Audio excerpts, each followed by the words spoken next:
कसे आहात विद्यार्थी मित्रांनो? स्मार्टली अभ्यास करताना विजयपथ अकॅडमीच्या युट्यूब चॅनलमध्ये तुमचं स्वागत आहे. बऱ्याच विद्यार्थ्यांचे कमेंट्स येत होते की सर ॲव्हरेज म्हणजेच सरासरी हा टॉपिक घेऊन या.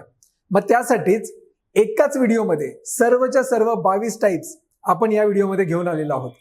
तर तुम्हाला मी एवढी गॅरंटी देतो की हा व्हिडिओ तुम्ही शेवटपर्यंत पाहिलात तर तुम्हाला पुस्तक पण वाचायची गरज उरणार नाही. सर्वच्या सर्व टाइप्स मी या एका व्हिडिओमध्ये कव्हर करणार आहे. जवळपास 22 टाइप्स आहेत, अगदी बेसिक पासून ते ॲडव्हान्स पर्यंत. सर्व स्पर्धा परीक्षांसाठी हा टॉपिक खूप महत्वाचा आहे आणि हा व्हिडिओ तुम्हाला शेवटपर्यंत पाहायचं हे लक्षात ठेवा. तर वेळ न घालवता आपण आपल्या व्हिडिओला सुरुवात करूया. तर हे बघा, जसं मी सांगितलं सरासरी हा टॉपिक आहे, त्याला इंग्लिशमध्ये ॲव्हरेज आणि मीन म्हणतात. एक गोष्ट लक्षात ठेवा, मी मराठी आणि इंग्लिश दोन्ही मीडियमच्या विद्यार्थ्यांसाठी हा व्हिडिओ घेऊन आलेला आहे. म्हणजे तुम्ही इंग्लिश मिडियमचे असा किंवा मराठी मिडियमचे, सर्वांनाच हा व्हिडिओ जमणार, येणार, कळणार. तर जसं मी सांगितलं सरासरी म्हणजे ॲव्हरेज किंवा मीन. एकच फॉर्म्युला आहे त्याचा, बघा एकच फॉर्म्युला आहे. सरासरी बरोबर एकूण घटकांची बेरीज भागिले एकूण घटक. आता इंग्लिशमध्ये मला सांगा एकूण घटक म्हणजे काय? नंबर ऑफ आयटम्स त्यांची ॲडिशन आणि एकूण घटक म्हणजे नंबर ऑफ आयटम्स ते छेदामध्ये असणार बरोबर सरासरी. हे आपल्याला बेसिक माहिती आहे.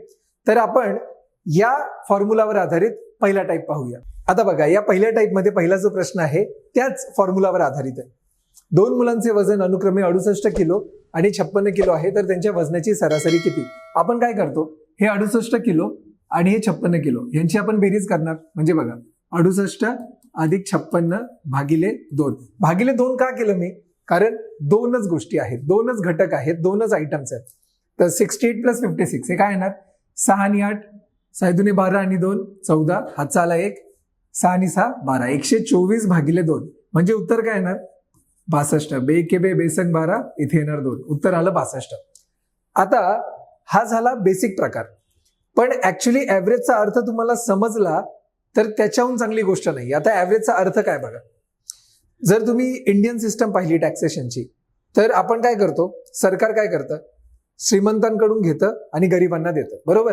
म्हणजे श्रीमंतांकडून पुल करायचं आणि पुअर लोकांना, गरिबांना ते पुश करायचं, द्यायचं. ॲव्हरेज पण असंच आहे. आता आपलं उत्तर 62 आलेलं आहे. बघा आता अजून एक याचा लपलेला अर्थ काय बघा, 68 आणि 56 याच्यामध्ये अप्रॉक्सिमेटली एक व्हॅल्यू तुम्ही अज्युम करा. चला मी अज्युम करतो 60. ठीक आहे, 60 ही व्हॅल्यू आहे. आता हे 68 60 पेक्षा कितीने जास्त आहे? 8 ने जास्त आहे की नाही? मग इथे मी प्लस 8 केलं, बरोबर? आपण ते श्रीमंतांकडून घेतलं. आणि आता 56 किलो हे 60 पेक्षा किती कमी आहे? 4 ने कमी आहे ना, तर ते मी वजा 4 केलं. म्हणजे बघा, आपण श्रीमंतांकडून 8 घेतले आणि गरिबांना 4 दिले. मला सांगा 8 वजा 4 किती येतं? 8 वजा 4 येतं 4. आणि हे 4 किती जणांमध्ये विभागलेलं आहे? 1 आणि 2. मग खाली मी 2 ने भागलं. 4 भागिले 2 उत्तर किती येणार? 2. म्हणजे जो मी अज्युम केला होता ॲव्हरेज 60, त्याच्यामध्ये हे 2 मी ऍड करणार. 60 प्लस 2 किती आलं? 62, जे मागासचं उत्तर आहे. लक्षात येते का? हा लपलेला अर्थ आहे. आता याच्यामध्ये जाऊ नका, बेसिक बेरीज करायची, 2 घटक दिलेले आहेत तर 2 घटकांची बेरीज भागिले करायचं 2, एवढंच लक्षात ठेवा. आता उत्तर तुमचं आलेलं आहे 62. येथे लक्षात. पाहूया आपण आता पुढचा प्रश्न. आता या प्रश्नामध्ये बघा, या प्रश्नामध्ये 3 घटक आहेत. काय म्हटलेलं आहे? 3 विषयांचे गुण 129, 94 आणि 98 आहे. त्या 3 विषयांची सरासरी किती? आपण काय करतो, 3 विषयांची बेरीज करतो. म्हणजे 129 अधिक 94 अधिक 98, बरोबर? आणि भागिले किती करणार? भागिले 3 करणार, कारण 3च घटक आहेत. आता याची बेरीज काय येणार? 8 आणि 4 12, 12 आणि 9 21, हातचे आले 2, 9 आणि 9 18, 18 आणि 2 20 आणि 2 22, नंतर 2, 2 आणि 1 3 भागिले 3. लक्षात येते? ह्याला जर मी भाग लावला, 3 1 3 0, 3 7 21, म्हणजे तुमचं उत्तर आलं 107. लक्षात येते की नाही? ऐक नाही, सिंपल सांगा. म्हणजे याच्यामध्ये जेवढे घटक असणार तेवढे घटक घ्यायचे, त्यांची बेरीज करायची, भागिले तेवढ्याच घटकांनी ते भागाकार करायचा. लक्षात येते? पुढचा एक प्रश्न पाहू आपण. आता या टाईप मधला शेवटचा प्रश्न बघा. एप्रिल, मे आणि जून या महिन्यातील तापमान दिलेलं आहे 28 डिग्री सेल्सिअस, 33 डिग्री आणि 35 डिग्री. तर त्या तिन्ही महिन्यांचे सरासरी तापमान किती? मी इंग्लिशमध्ये पण दिलेलं आहे, इंग्लिश मिडियमच्या स्टुडंटने वाचून घ्या. ते काय ना याच्यामध्ये सांगा, 28 अधिक 33 अधिक 35 यांची बेरीज करणार, भागिले 3 करणार, कारण 3च घटक आहेत. 5 आणि 3 8, 8 आणि 8 16, हातचा आला 1, 3 6 9 म्हणजे 96/3. उत्तर काय येणार? 3 त्रिक 9 आणि 3 दुने 6 म्हणजे 32 डिग्री सेल्सिअस. हे झालं ऍव्हरेज तापमान म्हणजेच मीन तापमान. येते का लक्षात? तर हा होता प्रकार क्रमांक 1. आता जाऊया आपण प्रकार क्रमांक 2 कडे. आता बघा, हा जो प्रकार क्रमांक 2 आहे तो प्रकार क्रमांक 1च्या फॉर्म्युलावरच आधारित आहे. तो 1चा फॉर्म्युला काय होता? सरासरी बरोबर बेरीज आपण ती वर करायचो भागिले एकूण घटक खाली ठेवायचो, बरोबर. आता मला जर बेरीज विचारली आहे तर मला सांगा हा घटक इकडे येणार की नाही? मग काय होणार बघा, बेरीज बरोबर स गुणिले घ. आता तुम्ही लक्षात कसं ठेवा, बेरीज बरोबर संघ असं लक्षात ठेवा, कारण आपल्या प्रयत्नांची बेरीज तेव्हाच होऊ शकते जेव्हा आपण संघ म्हणून काम करतो. संघ म्हणजे ग्रुप म्हणून काम करतो. बेरीज बरोबर सरासरी गुणिले घटक, बेरीज बरोबर संघ सरासरी गुणिले घटक. आता बघा ना, तुम्हाला हेच विचारलेलं आहे. शेवटी बघा ना, बेरीज किती हे विचारलेलं आहे. 8 घटकांची सरासरी 50 आहे, तर त्या सर्वांची बेरीज किती? आता सरासरी किती दिलेली आहे? सरासरी दिलेली आहे 50, ती मी ते घेणार 50 गुणिले एकूण घटक किती आहेत? एकूण घटक 8 आहेत. 50 गुणिले 8 बरोबर 8 पंचे 40 आणि 1 0 म्हणजे याचा अर्थ बेरीज आली 400. लक्षात येते? तर 8 घटकांची सरासरी 50 असेल तर त्यांची बेरीज येणार 400. पाहूया आपण आता पुढचा प्रश्न. आता याच्यात पण बघा, विराटने क्रिकेटच्या 4 सामन्यात सरासरी 65 धावा काढल्या, तर त्याने एकूण किती धावा काढल्या म्हणजे बेरीज विचारली आहे. बघा परत, बेरीज बरोबर काय फॉर्म्युला होता? बेरीज बरोबर संघ. मला सांगा, स म्हणजे सरासरी, सरासरी किती आहे बघा, सरासरी आहे 65, तरी ते 65 घेतलं गुणिले घटक किती आहेत? 4 सामने खेळला ना तो, तर 65 गुणिले 4 म्हणजे 130 गुणिले 2 म्हणजे 260. याचा अर्थ त्याची बेरीज म्हणजे त्याच्या एकूण धावा म्हणजे एकूण रन्स आले 260. ऐकणे सिंपल. अजून एक प्रश्न पाहू आपण. आता याच्यामध्ये थोडं उलट विचारलंय बघा, काही संख्यांची बेरीज दिलेली आहे 375, संख्यांची सरासरी दिलेली आहे 25, तर त्या एकूण संख्या विचारलेल्या आहे. काय काळजी करू नका, बेरीज बरोबर संघ हा फॉर्म्युला आहे, बरोबर.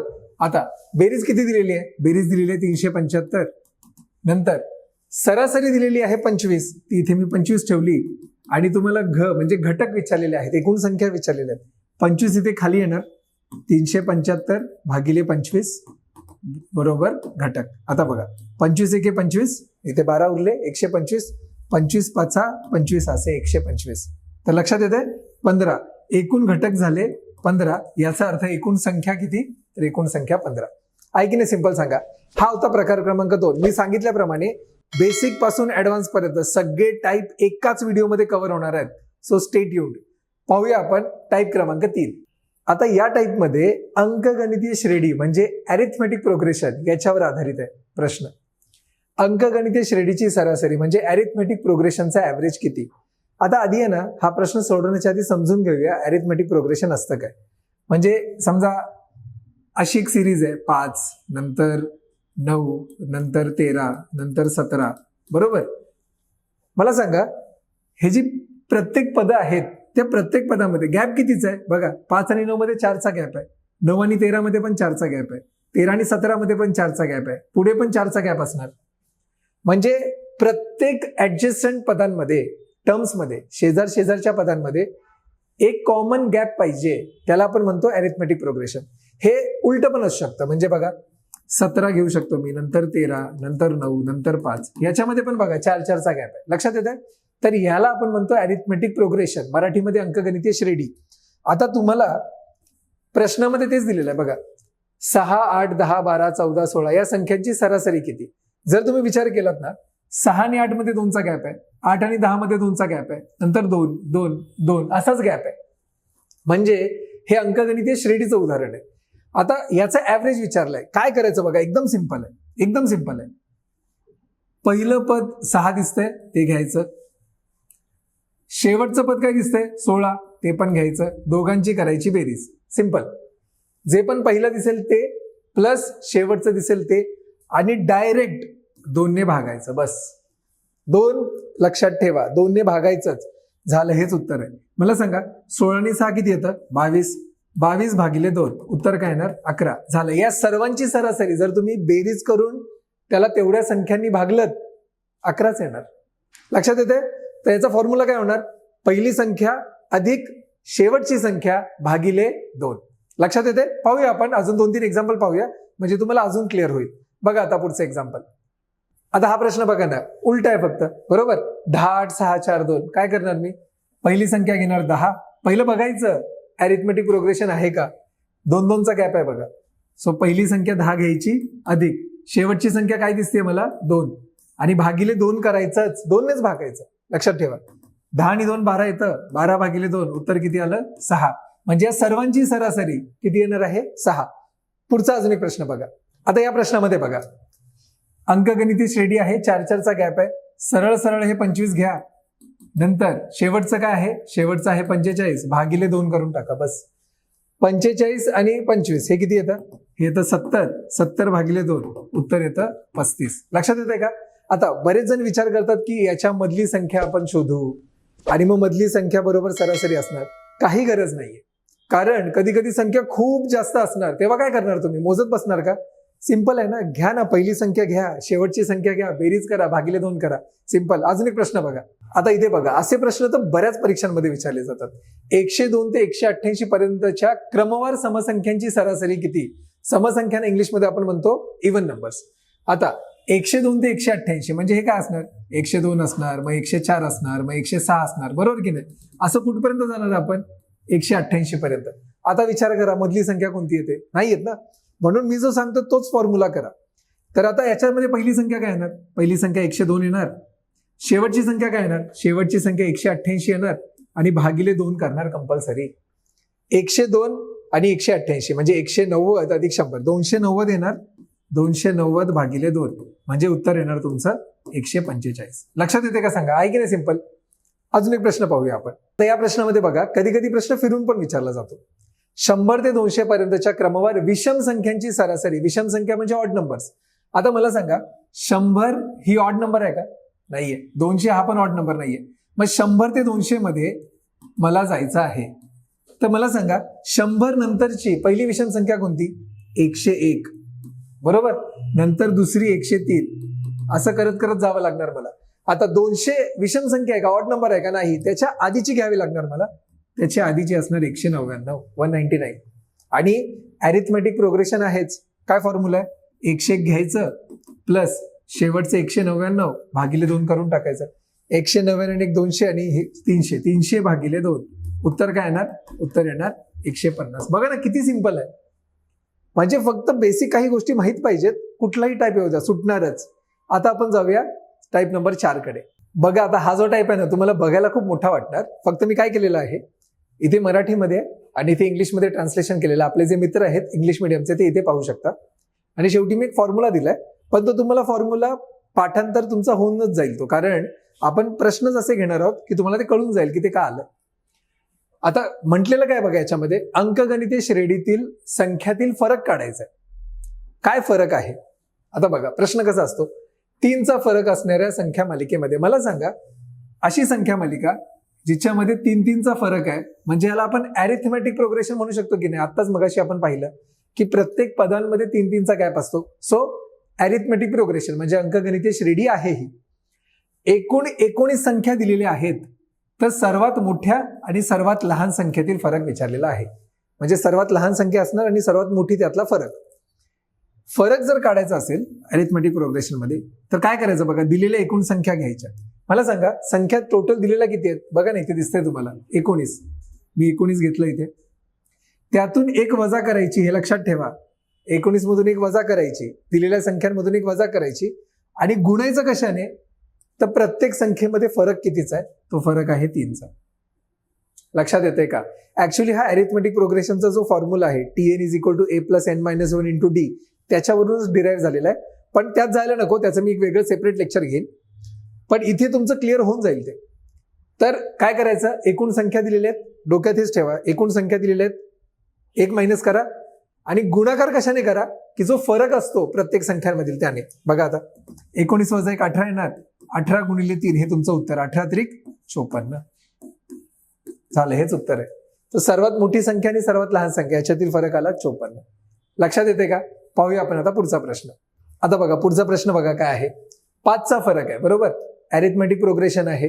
एकूण 24 संख्या आहेत, मोठी संख्या आणि सर्वात लहान संख्या याच्यातील फरक विचारलाय. काय करणार बघा. दिलेल्या एकूण संख्या किती आहेत? दिलेल्या एकूण संख्या 24 आहेत. 24 मधून 1 मायनस झालं, बरोबर. आणि गुणिले प्रत्येक संख्येतील फरक. प्रत्येक संख्येतील फरक 5 आहे. मला सांगा 24 वजा 1 किती येणार? 23. 23 गुणिले 5 हेच मला करायचं आहे. 23 गुणिले 5 येणार 115. 23 5 115 झालं. हे उत्तर आलं याचं. म्हणजे बघा ना, प्रश्न बघायला थोडासा अवघड वाटतो, पण थोडंसं फॉर्म्युलाचं नॉलेज असेल तर कुठलाही प्रश्न येऊ द्या तो तुमचा सुटणारच. लक्षात येते? जाऊया आपण आता पुढच्या टाईपकडे. आता आपण पाहतोय नैसर्गिक संख्यांची सरासरी, म्हणजे क्रमवार नैसर्गिक संख्यांची सरासरी. एकदम सिंपल आहे. मी काय म्हटलेलं बघा, पहिल्या n क्रमवार नैसर्गिक संख्यांची सरासरी n+1 भागिले 2. हे नका डोक्यात घेऊ. तुम्हाला समजा असं विचारलं, पहिल्या 8 क्रमवार नैसर्गिक संख्या म्हणजे कन्सेक्युटिव्ह नॅचरल नंबर्स, त्याची सरासरी किती? काय करायचं बघा. 8 आहे की नाही, 8 घ्यायचं, 8 मध्ये 1 मिळवायचं आणि भागिले 2 करून टाकायचं. That's it. 8 अधिक 1 भागिले 2 किती येणार उत्तर? 9/2. 9/2 म्हणजे किती? 4.5. 9ची अर्धी 4.5 ना, 4.5 उत्तर आलं. करून बघा. तर तुम्हाला समजा 100 विचारलं, 100 नैसर्गिक संख्यांची क्रमवार 100 नैसर्गिक संख्यांची सरासरी काय करणार? 100 अधिक 1 भागिले 2, 101 भागिले 2 करणार. आता याच्या मागे लपलेला अर्थ काय बघा. हे तर तुम्ही लक्षात ठेवालच. पहिल्या 8 क्रमवार नैसर्गिक संख्या म्हणजे काय? 1 2 3 4 5 6 7 8, बरोबर. मला सांगा, हे अरिथमेटिक प्रोग्रेशनच आहे की नाही? कारण प्रत्येकामध्ये 1-1चा गॅप आहे. आणि आपण काय सूत्र वापरलं होतं? पहिली संख्या आणि ही शेवटची 8 घेतो, भागिले 2 करतो, बरोबर. 9 भागिले 2 म्हणजेच किती? 4.5. म्हणजे हा जो फॉर्म्युला आहे ना, उगाचच पाठ करायची पण गरज नाहीये. तुम्हाला तो अरिथमेटिक प्रोग्रेशनचा फॉर्म्युला लक्षात राहिला. पहिली संख्या शेवटची संख्येची बेरीज भागिले 2. कुठलाही प्रश्न येऊ द्या, असा समसंख्या येऊ द्या, विषम संख्या येऊ द्या, नैसर्गिक संख्या येऊ द्या, सगळ्यांची सरासरी काढता येईल. लक्षात येते? आपण अजून एक प्रश्न पाहूया. आता हा प्रश्न बघा. पहिल्या क्रमवार 63 नैसर्गिक संख्यांची सरासरी. Find the average of first 63 consecutive natural numbers. आता काय करणार याच्यामध्ये? 63 घेणार, त्याच्यामध्ये 1 मिळवणार, भागिले 2. तोच फॉर्म्युला आपला. त्याच्यामध्ये 1 मिळवायचा, 2 ने भागायचा. मला सांगा 64 भागिले 2 किती येणार? 64ची अर्धी म्हणजे बेत्रिक 6 आणि बेदुने 4. उत्तर येणार 32. झालं. इथेच उत्तर आलं. सिंपल आहे की नाही सांगा? तर हा होता प्रकार क्रमांक 5. आता जाऊ आपण प्रकार क्रमांक 6 कडे. आता मागच्या टाईपमध्ये आपण नैसर्गिक संख्यांची सरासरी काढली. या टाईपमध्ये आपण काढणार आहोत समसंख्यांची सरासरी. किती सिंपल आहे बघा. पहिल्या n क्रमवार समसंख्यांची सरासरी n+1. The average of first n consecutive even numbers is equal to n+1. आता बघा ना, पहिल्या 27 क्रमवार समसंख्यांची सरासरी. पहिल्या 27 आहेत ना, समसंख्या आहेत की नाही, त्या 27 मध्ये फक्त 1 मिळवायचं. झालं. हेच उत्तर आहे. 2 ने वगैरे काय भागायचं नाहीये. समसंख्या आल्या 2 ने भागायचं नाही. फक्त नैसर्गिक संख्यांमध्ये ते 2 ने भागायचं होतं. लक्षात ठेवा. इथे डायरेक्ट उत्तर आहे. पहिल्या 27 क्रमवार समसंख्यांची सरासरी, 27च्या पुढची संख्या 28. झालं. 28 हे उत्तर आहे. परीक्षांमध्ये असे प्रश्न विचारले जातात, मुलं उगाचच कन्फ्युज होतात माहित नसल्यामुळे. ऐक नाही सिंपल. जर तुम्हाला विचारलं पहिल्या 500 क्रमवार समसंख्यांची सरासरी किती, काय उत्तर येणार? 501. ऐक नाही सिंपल. अजून एक प्रश्न बघा. आता बघा, तुम्ही हा प्रश्न पहिल्याच उत्तर द्या. पहिल्या 100 क्रमवार समसंख्यांची सरासरी. The average of first 100 consecutive even numbers किती येणार सांगा? 100च्या पुढची संख्या किती येणार? 101. झालं. हेच उत्तर. सरासरी 101 येते. सिंपल आहे की नाही सांगा? फक्त मी तुम्हाला ते सांगतो, शेवटपर्यंत पहा व्हिडिओ. परीक्षेमध्ये फॉर्म्युला माहीत असणं गरजेचंच आहे, पण तो जो टेम्परामेंट आहे ना, की येस मला ते येऊ शकतं, हा जो कॉन्फिडन्स आहे ना, हा तुम्हाला यशापर्यंत घेऊन जातो.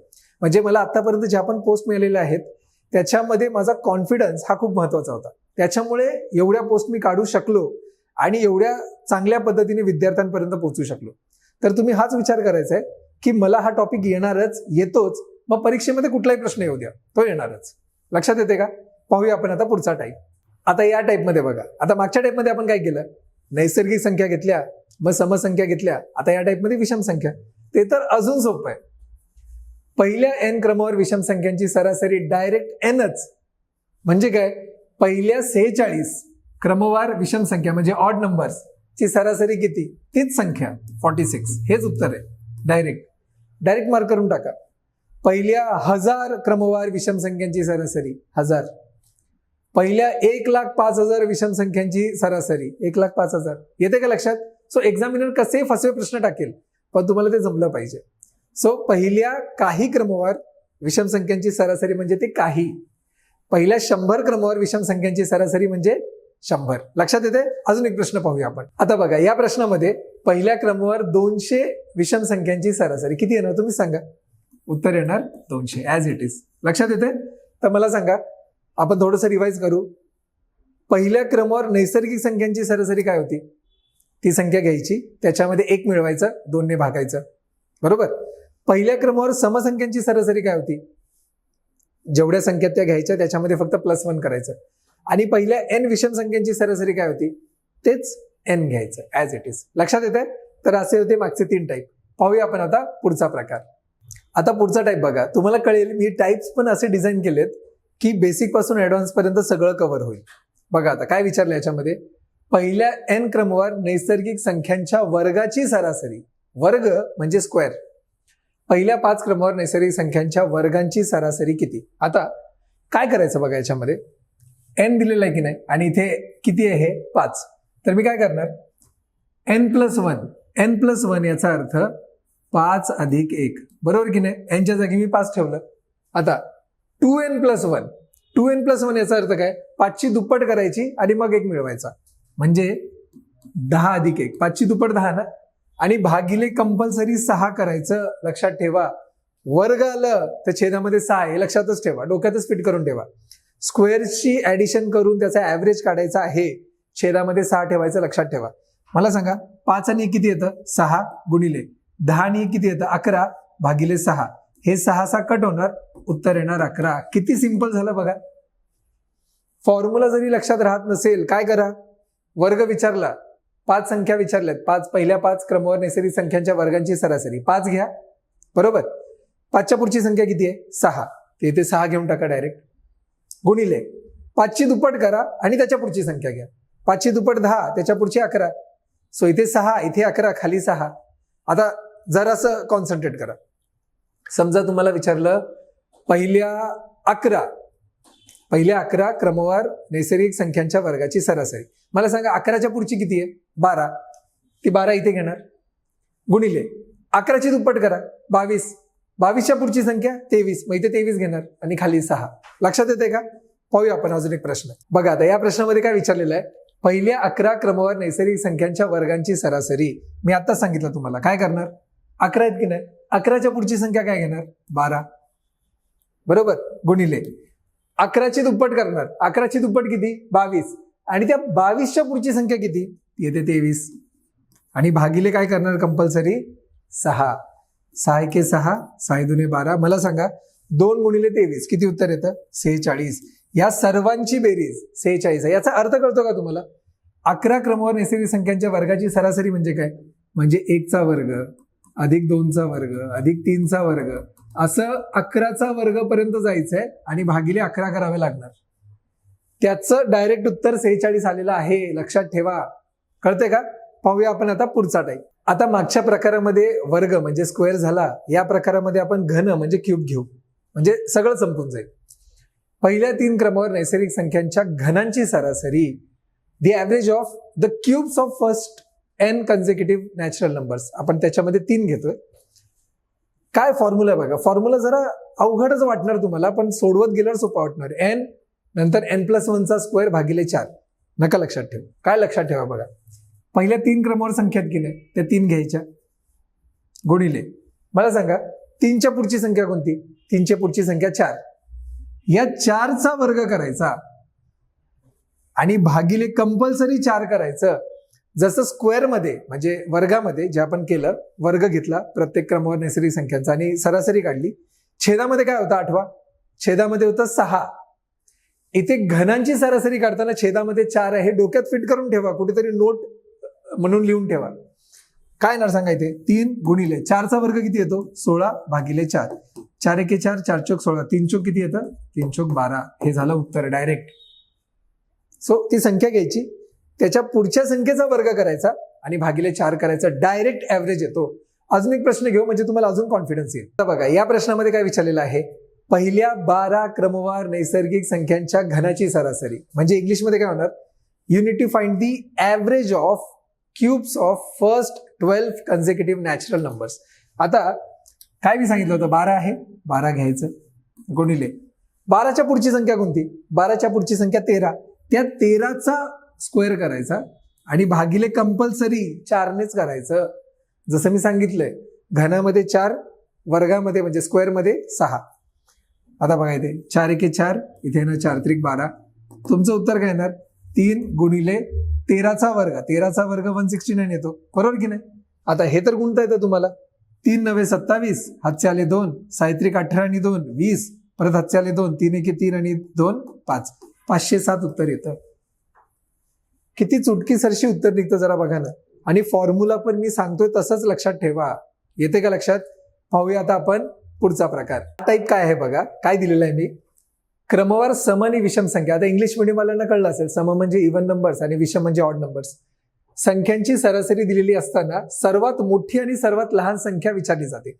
म्हणजे एका प्रश्नामध्ये एकतर मोठी संख्या विचारतील किंवा लहान संख्या विचारतील. प्रश्न काय बघा, 12 क्रमवार समसंख्यांची सरासरी 41 दिलेली आहे, ऍव्हरेज दिलेला आहे, तर सर्वात मोठी संख्या कोणती, सर्वात लहान संख्या कोणती. आता लक्षात घ्या, मी आधी सर्वात मोठी काढतो, सर्वात मोठी संख्या एकदम सिंपल आहे, एकदम सिंपल आहे, फक्त लक्ष द्या, आणि सर्वात लहान संख्या काढतो, सर्वात लहान.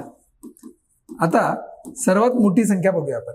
सर्वात मोठी संख्या मला सांगा, सरासरी आहे किती, सरासरी आहे 41. 41 घ्या, इथे पण घ्या, इथे पण घ्या. सिंपल सांगतो मी तुम्हाला, सिंपल टेक्निक. 41 सर्वात मोठी, ठीक आहे, आणि सर्वात लहानच्या वेळेला पण 41 घेतली. मला सांगा, सर्वात मोठी संख्या आहे ती 41 पेक्षा जास्तच असणार की नाही, 41 पेक्षा जास्त असणार, कारण सरासरीच 41 दिली आहे तर जास्त असणार. म्हणून 41 मध्ये मी काहीतरी प्लस करणार आणि सर्वात लहान संख्या काढायची आहे, म्हणजे 41 मधून मी मायनस करणार. एवढं तर बेसिक अंडरस्टँडिंग आहे तुम्हाला की सर्वात मोठी संख्या काढायची आहे, ऍव्हरेज पेक्षा जास्त असणार, सर्वात लहान संख्या ऍव्हरेज पेक्षा कमी असणार. आता किती संख्या दिलेल्या आहेत, 12 क्रमवार दिलेले आहेत, तर काय करायचं बघा, एकच 12, त्या 12 मधून 1 मायनस करायचं, किती येतं 11. हे जे 12 आहे ना, 12 त्याच्यामधून 1 मायनस करायचं, किती येतं 11. ट्रिक काय लक्षात ठेवा, 41 अधिक 11 सांगा किती आलं, तर ते आलं 52. म्हणजे सगळ्यात मोठी संख्या आली 52. आणि सेम तसंच सर्वात लहान संख्या 41 मधून हेच 11 वजा करायचं. 11 कुठून आले परत बघा, 11 कुठून आले, एकूण संख्या ज्या 12 दिलेल्या आहेत त्यातून 1 वजा केलं मी, हे ट्रिक आहे. 12 मधून 1 वजा केलं, 11 आलं. जर इथे एकूण 100 क्रमवार समसंख्या असत्या तर मी 100 मधून 1 मायनस केलं असतं, 99 असं घेतलं असतं, लक्षात ठेवा. तर मला सांगा 41 वजा 11 किती येणार, 41 वजा 11 येणार 30. झालं, हे उत्तर आलं. मोठी संख्या 52, छोटी संख्या 30. सिंपल. येते का लक्षात? आपण अजून एक प्रश्न बघू म्हणजे तुम्हाला अजून क्लिअर होईल. बघा आता पुढचा प्रश्न. आता बघा, या प्रश्नामध्ये समसंख्यांच्या जागी विषम संख्या दिलेल्या आहेत. 18 क्रमावर विषम संख्यांची सरासरी 32 आहे, तर सर्वात मोठी आणि सर्वात लहान संख्या कोणती. मला सांगा, सर्वात मोठी म्हणजे लार्जेस्ट याच्यामध्ये आणि स्मॉलेस्ट, सर्वात छोटी म्हणजे स्मॉलेस्ट, सर्वात मोठी म्हणजे लार्जेस्ट. मला सांगा सर्वात मोठी संख्या, मी काय करणार, 32 तर घेणार, सरासरी आहे, त्या 32 पेक्षा मोठी संख्या ही मोठीच असणार आणि लहान संख्या ही 32 पेक्षा छोटीच असणार, मायनस करणार. आता 32 मध्ये प्लस काय करणार, आठवा. 18 आहेत की नाही संख्या, 18 मधून काय वजा करणार, 1. 18 मधून 1 वजा केलं किती येतं, 17. मग इथे मी डायरेक्ट 17 घेणार आणि इथे पण डायरेक्ट 17 घेणार. एकदम सिंपल, एकदम सिंपल. मी सांगतोय ती टेक्निक खूप सिंपल असणार आहे, तुम्हाला ते शेवटपर्यंत लक्षात राहणार. फक्त हा व्हिडिओ वारंवार पहा म्हणजे तुमच्या डोक्यात फिट बसेल. 32 + 17 मला सांगा किती येणार आहे, 9 आणि हे 4, 49. सर्वात मोठी संख्या आली 49 आणि सर्वात लहान संख्या ती येणार, 32 मधून 17 गेले ते येणार 15. किती सिंपल आहे बघा ना. म्हणजे अगदीच 5 ते 10 सेकंदामध्ये उत्तर येतं. 5 ते 10 सेकंद पण खूप झाले. म्हणजे परीक्षेमध्ये वेळेचं नियोजन जर परफेक्ट झालं अशा पद्धतीने, येऊ द्या ना कसलाही पेपर, किती डिफिकल्ट येऊ द्या, पोस्ट मिळतेच. लक्षात येतंय? अजून एक प्रश्न पाहू आपण. आता बघा, या प्रश्नामध्ये मी इथे क्रमवार समसंख्या आणि इथे क्रमवार विषम संख्या घेतलेल्या आहेत, म्हणजे तुम्हाला दोघांमध्ये फरक स्पष्ट करता येणं सोपं जाईल. प्रश्न बघा आता इथे, 25 क्रमवार समसंख्यांची सरासरी 92. मला सांगा सर्वात मोठी संख्या काढायची आहे मला, तर 92 बरोबर, सरासरी आहे 92 प्लस करणार. प्लस काय करणार, 25 मधून 1 वजा करणार. 25 मधून 1 वजा केलं किती येणार, 24. तर किती येणार आहे, 4 आणि 2 6, 9 आणि 2 11, 116 झाली मोठी संख्या. आणि लहान संख्या काढायची आहे, तर मी काय करणार, याच 92 मधून 24 वजा करणार. लक्षात येते का, तर 90 मधून 24 गेले ते किती येतात, ते येतं 66 आणि 2 68. लक्षात येते का. इथे बघा आता 31 क्रमावर विषम संख्यांची सरासरी 71. मला सांगा मोठी संख्या 71 प्लस 31 मधून 1 घालवा, ते येणार 30. 71 अधिक 30 किती येणार, 101. ही झाली मोठी संख्या. आणि लहान संख्या काढायची आहे, 71 मधून 30 वजा करायचं, ते येणार 41. बघा ना किती सिंपल आहे. लक्षात येते का. तर अशा पद्धतीने हा टाईप सोडवायचा होता. जाऊया आता आपण पुढच्या टाईपकडे. आता हा टाईप तर बऱ्याचशा सरळ सेवा परीक्षांमध्ये बऱ्याच वेळेला विचारला जातो. बघा, जर सर्व संख्या काही प्रमाणात वाढत किंवा कमी होत असतील तर त्या सर्वांची सरासरी देखील त्याच प्रमाणात वाढेल किंवा कमी होईल. हे आता वाचल्यावर कळणार नाही तुम्हाला, मी जेव्हा एक्सप्लेन करेल तेव्हा अजून चांगलं कळेल. 10 संख्यांची सरासरी 25 आहे. जर प्रत्येक संख्या 4 ने कमी केली तर त्या सर्वांची सरासरी किती होईल. आता बघा याचा अर्थ काय, 10 संख्या दिलेल्या आहेत तुम्हाला, सरासरी पण 25 दिलेली आहे. प्रत्येक संख्या, हे महत्वाचं आहे, प्रत्येक संख्या 4 ने कमी केली तर काय होईल माहितीये का, ही जी सरासरी आहे ही पण 4 ने कमी होणार. सिंपल, कारण प्रत्येक संख्या मी 4 ने कमी करतोय तर ऍक्च्युअल सरासरी पण 4 ने कमी होणार. मग 25 वजा 4 किती येणार, 21. मग तेच विचारलंय तुम्हाला, तर त्या सर्वांची सरासरी किती होईल, 21 झालं. जर असं असतं, जर प्रत्येक संख्या 5 ने वाढवली, प्रत्येक संख्या 5 ने वाढवली तर त्या सर्वांची सरासरी किती होईल, तर मी 25 अधिक 5 केलं असतं, उत्तर 30 आलं असतं. लक्षात येते का, किती सिंपल आहे बघा ना. म्हणजे फक्त गोष्टी माहीत पाहिजेत कशा सोडवायच्या. मग येऊ दे ना कुठताही प्रश्न. पुढचा प्रश्न पहा. आता इथे बघा काय दिलेलं आहे, 15 व्यक्ती दिलेल्या आहेत आणि त्यांच्या वयाची सरासरी 34 वर्ष दिलेली आहे. 5 वर्षानंतर त्यांच्या वयाची सरासरी किती होईल. आता बघा ना, इथे सरासरी 34 दिलेली आहे बरोबर, त्या 15 व्यक्तींच्या वयाची सरासरी 34 आहे. मला सांगा 5 वर्षानंतर याचा अर्थ प्रत्येक व्यक्ती 5-5 वर्षाने वाढतोय की नाही, म्हणजे प्रत्येक संख्या 5-5 ने वाढते. मग मला सांगा सरासरी पण कितीने वाढेल, सरासरी पण 5 ने वाढेल. मग 34 अधिक 5 किती येणार, 39 झालं. त्या सर्वांच्या वयाची सरासरी 39 येणार. किती सिंपल आहे बघा ना. लक्षात येते का सर्वांना. तर आपण पाहूया आता पुढचा प्रश्न. आता इथे तसंच आहे, फक्त काय केलेलं आहे, वर्षापूर्वीची सरासरी विचारलेली आहे. बघा 95 व्यक्तीच्या वयाची सरासरी 22 वर्ष आहे.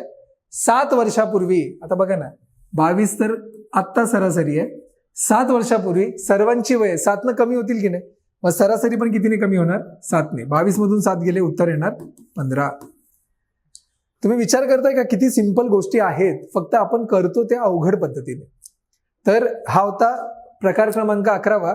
आता आपण जाऊ प्रकार क्रमांक 12 कडे. या टाईपमध्ये काय माहितीये का, प्रश्नाचे गुण चुकीचे घेतल्यामुळे सरासरी वाढते विद्यार्थ्यांची आणि तुम्हाला एकूण विद्यार्थी विचारले गेलेत. एका वर्गात काही विद्यार्थी होते, त्यातील एका विद्यार्थ्याचे गुण 63 ऐवजी 83 घेतले, म्हणजे 63च्या ऐवजी 83 घेतले. त्याच्यामुळे सरासरी गुण 2 ने वाढले. आता मला सांगा, ऍक्च्युली घ्यायचे होते 63 पण त्याच्या जागी घेतले 83, म्हणजे कितीचा फरक पडला बरं, फरक पडला 20चा, बरोबर की नाही. म्हणजे 20 चुकून एक्स्ट्रा घेतले. सरासरी गुण कितीने वाढलेत, 2 ने वाढलेत. या 20ला या 2 ने भागायचं, बस एवढंच करायचं. 20ला 2 ने भागलं, उत्तर किती येतं, उत्तर येतं 10. एकूण विद्यार्थी आले 10. सिंपल. म्हणजे जे 20 गुण आहेत ना, ते 10 विद्यार्थ्यांमध्ये डिस्ट्रीब्यूट झालेत, 2 2 2 2 2 याप्रमाणे, आणि मग सरासरी 2 ने वाढली आहे. लक्षात घ्या याच्या मागचं लॉजिक.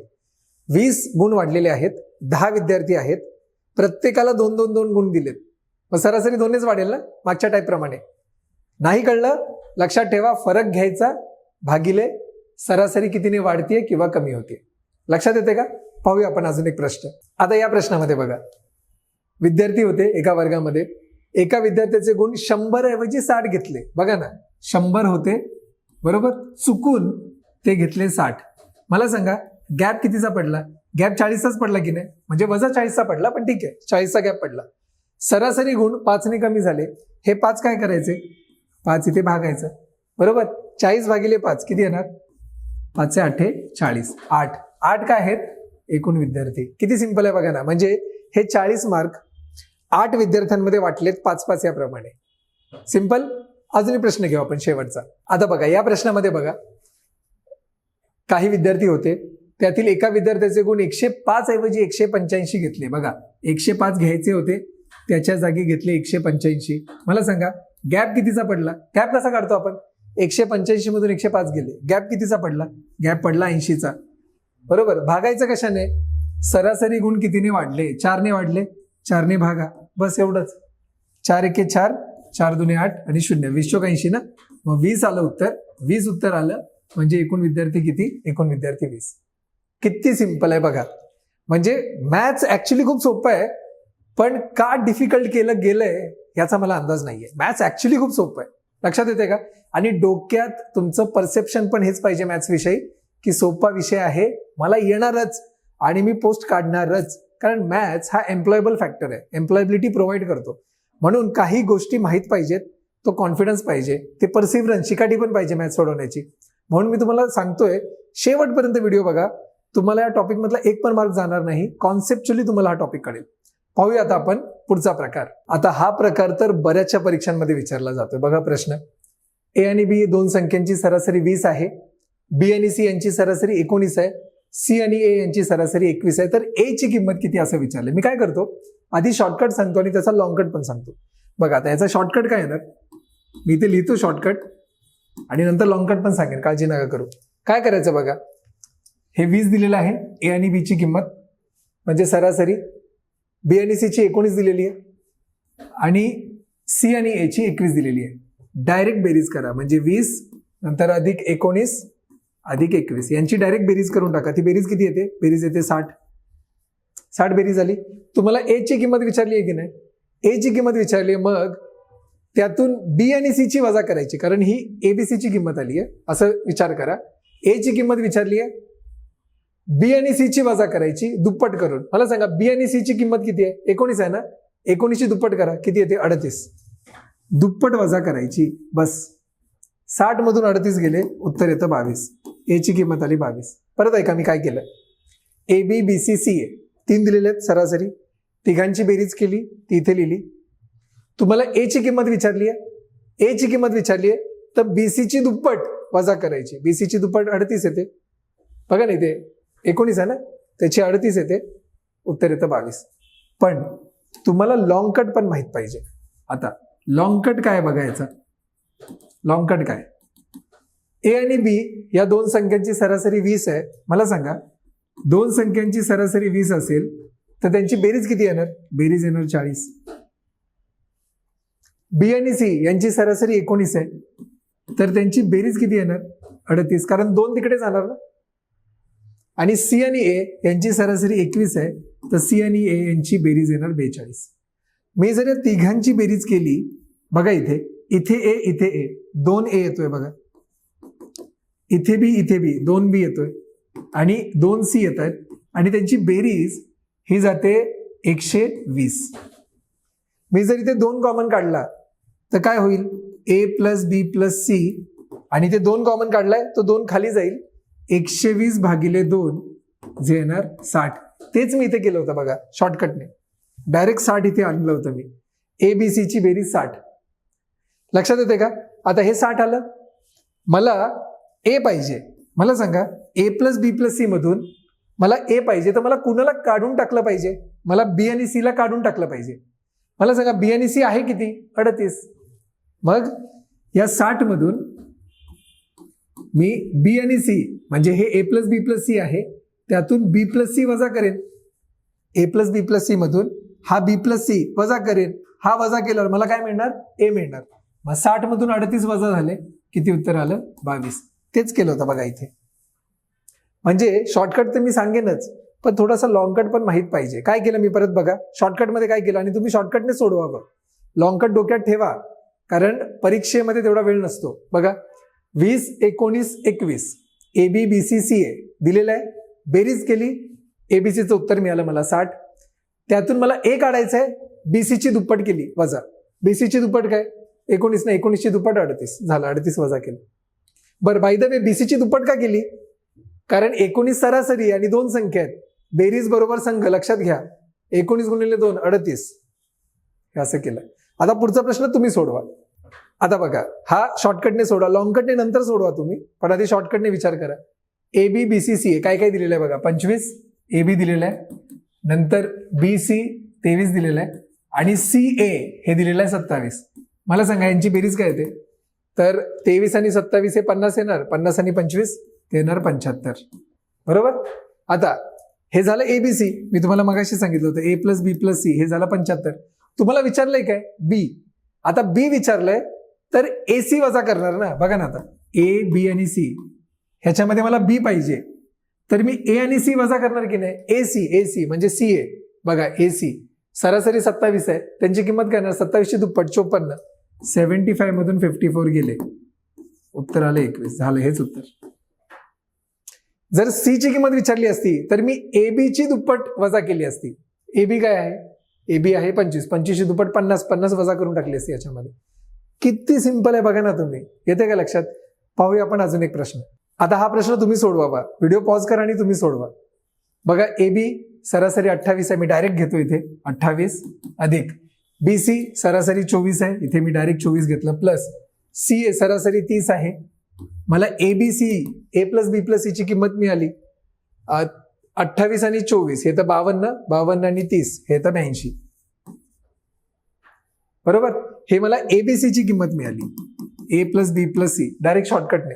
आता C ची विचारलेली आहे, C ची किंमत विचारली आहे, मग C ची किंमत काढण्यासाठी मला AB ची किंमत वजा करावी लागेल की नाही ह्याच्यामधून. AB ची किंमत किती आहे बघा. AB ची सरासरी 28 आहे, किंमत किती येणार? 28 ची दुप्पट 56. बघा 82 वजा 56. तर आता बघा याच्यामध्ये 82 वजा 56 किती येणार? हे 60. 82 मधून 60 गेले असते 22. 22 आणि 4 26. उत्तर येतं 26. म्हणजे C ची किंमत आली 26. येते का लक्षात? किती सिंपल आहे बघा ना. मी तुम्हाला लॉंगकट पण सांगितलेलं आहे, लॉंगकटने कसा सोडवायचा. हा प्रश्न लॉंगकटने पण सोडवण्याचा प्रयत्न करा, म्हणजे तुमची अजून प्रॅक्टिस होईल. तर मला वाटतं हा टाईप कळला तुम्हाला. आता जाऊया आपण पुढच्या टाईपकडे. आता बघा, या टाईप क्रमांक 14 मध्ये प्रश्न कसा दिलाय. 3 संख्यांची सरासरी 50 दिलेली आहे. दुसरी संख्या पहिलीपेक्षा 6 ने जास्त आणि तीच दुसरी संख्या तिसरीपेक्षा 12 ने लहान आहे, तर दुसरी संख्या कोणती? आता मी काय करणार आहे, शॉर्टकटने तर हे उत्तर मी तुम्हाला सांगतो 30 सेकंदात येणार आहे, पण आधी आपण लॉंगकटने करूया, म्हणजे तुम्ही कॉन्सेप्ट समजून घ्या, मग शॉर्टकटने कसं करायचं मी तुम्हाला सांगतो. आता बघा, लॉंगकट बघा, लक्षात घ्या, मी शॉर्टकट सांगणार आहे. काय म्हटलेलं आहे? 3 संख्यांची सरासरी 50 आहे. मला सांगा 3 संख्यांची बेरीज किती येईल बरं? जर 3 संख्यांची सरासरी 50 आहे, बेरीज किती येणार? 50 गुणिले 3 म्हणजे किती येणार? 150. ठीक आहे. दुसरी संख्या पहिली पेक्षा म्हटलंय, ज्याला पेक्षा लागलेलं असतं त्याला एक्स मानायचं. मी वयवारी या टॉपिक मध्ये सांगितलंय तुम्हाला. पहिली पेक्षा म्हटलंय, मग पहिली जी संख्या आहे पहिली, त्या संख्येला मी एक्स मानतो. ठीक आहे. मग काय म्हटलंय बघा, दुसरी संख्या पहिलीपेक्षा 6 ने जास्त. मग दुसरी जी संख्या असणार, दुसरी संख्या ही पहिलीपेक्षा म्हणजे एक्स पेक्षा 6 ने जास्त म्हणजे +6. पुढे काय वाक्य बघा, दुसरी संख्या ही तिसरीपेक्षा. बघा आता हीच दुसरी संख्या ही म्हणजे बरोबर तिसरीपेक्षा, म्हणजे मी तिसरी लिहितो फक्त, 12 ने लहान आहे, म्हणजे इथे मी लिहिणार -12. लहान म्हणजे वजा. आता बघा ना, दुसरी संख्या x + 6 आहे, मी इथे टाकतो ते x + 6 बरोबर तिसरी -12. -12 इकडे येणार. हा लॉंगकट आहे, शॉर्टकटने उत्तर खूप लवकर निघणार आहे, पण लॉंगकट समजून घ्या आधी. -12 इकडे आलं, अधिक 12 होणार, मग x 6 आणि हा 12 इकडे आला, ते येणार 18. म्हणजे तिसरी संख्या आली x + 18. लक्षात येते? तिसरी संख्या x + 18 आली, दुसरी संख्या x + 6 आली आणि पहिली संख्या x आली. काय म्हटलंय? तिन्ही संख्यांची बेरीज 150 येणार आहे ना. बघा आता, तिन्ही संख्या म्हणजे पहिली संख्या x अधिक दुसरी संख्या x + 6 आणि तिसरी संख्या x + 18 यांची बेरीज 150 येणार आहे. बघा आता, हा x ते येणार 3x, 6 आणि 18 ते येणार 24 बरोबर 150. 3x बरोबर हा 24 तिकडे जाणार, 150 वजा 24 होणार. 3x बरोबर 126. x बरोबर 126 भागिले 3, कारण हा 3 गुणाकारात आहे, भागाकारात जाणार. 3 चोक 12, 3 दुने 6. x बरोबर 42 आलं. म्हणजे पहिली संख्या 42 आली, जी आपण मानली होती. विचारली आहे काय तुम्हाला दुसरी संख्या कोणती? दुसरी संख्या काय येणार? x अधिक 6, म्हणजेच 42 अधिक 6 ती येणार 48. बघा ऍक्च्युली हा किती मोठा लॉंग कट आहे, किती वेळ गेला याच्यामध्ये. उत्तर तुमचं 48 आलं. पण याचा शॉर्टकट बघा. आता शॉर्टकट खूप छान आहे. तुम्हाला काय विचारलंय? तुम्हाला विचारलंय की दुसरी संख्या कोणती, आणि प्रत्येक संख्येचं कंपॅरिझन दुसऱ्या संख्येसोबतच केलेलं आहे. काय करायचं बघा. सरासरी किती दिलेली आहे? सरासरी दिलेली आहे 50. आता मी पेन चेंज करतो म्हणजे तुम्हाला कळेल. सरासरी 50 दिलेली आहे. बघा इथे मी आता शॉर्टकट सांगतो तुम्हाला. शॉर्टकट सरासरी 50 दिलेली आहे. 50 मी लिहून ठेवली ऍज इट इज. आता बघा दुसरी संख्या पहिलीपेक्षा 6 ने जास्त आहे. दुसऱ्या संख्येशी कंपेअर केलं ना ती 6 ने जास्त आहे, प्लस 6 लिहितो. जास्त म्हणजे प्लस. आणि तिसरीपेक्षा 12 ने लहान आहे. 12 ने लहान आहे म्हणून घेणार मी -12. अधिक 6 वजा 12. आता बघा अधिक 6 वजा 12 हे किती येणार? अधिक 6 वजा 12 म्हणजे 6 मधून 12 गेले, छोट्या संख्येतनं मोठी संख्या गेली. उत्तर काय येतं? उत्तर येतं -6. 6 वजा 12 उत्तर येतं -6. संख्या आहेत किती? संख्या 3 आहेत. -6 ला मी 3 ने भागलं, उत्तर किती येतं? -2. सरासरी 50 होती. बघा सरासरी 50 होती. 50 मधून -2, 2 घालवले, उत्तर काय येतं? उत्तर येतं 48. बघा हेच उत्तर आहे. म्हणजे जर तुम्ही शॉर्टकटने गेलात, याच प्रश्नाचं उत्तर ज्याला तुम्हाला 2 मिनिटं लागायची ते शॉर्टकटने अगदीच 15 सेकंदामध्ये येईल. मी काय केलं? सरासरी 50 आहे ती घेतली, हे अधिक 6 आणि -12, -6 येतं. -6 किती संख्यांमध्ये डिवाइड झालेलं आहे? 3 संख्या. -6 भागिले 3 उत्तर -2 येतं. 50 मधून 2 घालवले, उत्तर येतं 48. डायरेक्ट उत्तर. लक्षात येते? काळजी करू नका. आपण अजून प्रश्न सोडू म्हणजे तुम्हाला अजून कॉन्फिडन्स येईल. बघा आता पुढचा प्रश्न. बघा आता हा जो स्क्रीनवर तुम्हाला प्रश्न दिसतोय तो आपण डायरेक्ट शॉर्टकटने सोडू. लॉंग कटने तुम्ही सोडवा, प्रयत्न करा, पण आपण शॉर्टकटने सोडू. बघा आता 3 संख्यांची सरासरी 60 दिलेली आहे. मी इथे 60 लिहून ठेवतो. 3 संख्यांची सरासरी 60 आहे. दुसरी संख्या पहिलीपेक्षा 9 ने जास्त आहे. 9 ने जास्त मी +9 लिहिलं. आणि तिसरीपेक्षा 21 ने लहान आहे. लहान म्हणून मी -21 लिहिलं. आता मला सांगा 9 वजा 21, छोट्या संख्येतून मोठी संख्या वजा केली, उत्तर वजा येतं. 9 वजा 21 उत्तर येणार -12. कारण 21 वजा 9 12 येतं आणि चिन्ह मोठ्या संख्येचं. टोटल संख्या किती आहेत? टोटल संख्या 3 आहेत. याला मी 3 ने भागणार. -12 भागिले 3 ते किती येतं? -4. -4 आलं. या 60 मधून मला 4 आता वजा करायचे आहेत. 60 वजा 4 मला सांगा 60 वजा 4 किती येणार? 60 वजा 4 येणार 56. मग डायरेक्ट आपल्याला दुसरी संख्या मिळते. ती दुसरी संख्या बरोबर 56. बघा ना किती लवकर येते. सिंपल आहे की नाही? आपण अजून एक प्रश्न पाहूया. आता बघा याच्यामध्ये प्रश्न थोडासा फिरवलेला आहे, म्हणजे शब्दांची रचना थोडीशी बदलली आहे. 3 संख्यांची सरासरी 40 आहे. बघा आता मागच्या याच्यामध्ये दुसरी संख्या पहिलीपेक्षा तिसरीपेक्षा असं दिलं होतं. इथे पहिली संख्या दुसरीपेक्षा आणि तिसरीपेक्षा म्हणजे पहिल्या संख्येशी कंपॅरिझन केलेलं आहे आणि विचारलेलं आहे पहिलीच संख्या, म्हणजे आपला शॉर्टकट लागू होणार. बघा आता सरासरी 40 दिलेली आहे. मी इथे लिहून ठेवलं 40. बघा ही सरासरी. पहिली संख्या दुसरीपेक्षा 13 ने मोठी. 13 ने मोठी म्हणजे इथे +13 येणार. मोठी म्हणून प्लस. तिसरीपेक्षा 11 ने मोठी आहे. बघा ना इथे पण मोठीच दिलेलं आहे. परत प्लसच होणार. इथे पण 11. आता मला सांगा 13 आणि 11 यांची बेरीज किती येणार? 13 अधिक 11 ते येणार 24. भागिले किती करणार मी? 3, कारण 3च संख्या आहेत. 24 भागिले 3 ते येणार 8, म्हणजे +8 आलं. बरोबर की नाही? मग 40 आणि 8 यांची बेरीज करणार. 40 अधिक 8 बेरीज किती येणार? 48. झालं. हेच उत्तर आहे. पहिली संख्या कोणती? तर पहिली संख्या 48. किती सिंपल आहे पाहताय तुम्ही. म्हणजे थोडीशी टेक्निक आणि थोडंसं हार्डवर्क असेल तर कुठलाही अवघड प्रश्न सोपा होऊन जातो. पाहूया आता आपण पुढचा प्रकार. हा प्रकार तर एवढा इम्पॉर्टंट आहे. वेगांची सरासरी म्हणजे ऍव्हरेज स्पीड. सर्व स्पर्धा परीक्षांमध्ये तुम्ही मागचे सगळे PYQs बघा, असे प्रश्न विचारले जातातच, पण मुलं चुकतात कारण त्यांना फॉर्म्युला माहित नसतो. वेगांची सरासरी कधी बघा, जेव्हा दोन अंतर समान दिलेली असतील तेव्हा वेगांची सरासरी काढणे हे महत्वाचं आहे. दोन अंतर समान असतील तेव्हा अंतर समान पाहिजेत. म्हणजे काय बघा, एक एक्झाम्पल बघा. ए एक ठिकाण आहे आणि बी एक ठिकाण आहे. ए पासून बी कडे एक बाईकवाला चाललाय एक्स kmph या वेगाने. सिंपल आहे, तुम्ही काही काळजी करू नका. ताशी x किलोमीटर या वेगाने चाललेला आहे. आणि आता बी पासून ए परत येतोय तो, आणि तो परत येताना y kmph या वेगाने येतोय. kmph असू द्या किंवा मीटर पर सेकंद असू द्या, दोन्ही चालतात. जाताना एक्सच्या स्पीडने चाललाय सोप्या भाषेत, येताना वायच्या स्पीडने चाललाय. मला सांगा, ए ते बी आणि बी ते ए हे अंतर सेम असणार की नाही? बघा, अंतर समान आहे. जेव्हा असं असेल, अंतर समान असेल आणि जाण्या येण्याचा स्पीड दिला असेल, तेव्हा या संपूर्ण प्रवासातील सरासरी वेग म्हणजे ऍव्हरेज स्पीड चा फॉर्म्युला हा आहे, हे लक्षात ठेवा. 2xy भागिले x प्लस वाय. सो जातोय आपण एका स्पीडने, येतोय एका स्पीडने, अंतर समान आहे. त्या संपूर्ण प्रवासातील सरासरी वेग म्हणजे average speed 2xy upon x plus y येणार, हे लक्षात ठेवा, डोक्यात फिट करून ठेवा. प्रश्न घेऊया, तुम्हाला कळेल. पाहूया आपण पहिला प्रश्न. बघा आता हा प्रश्न कसा आहे.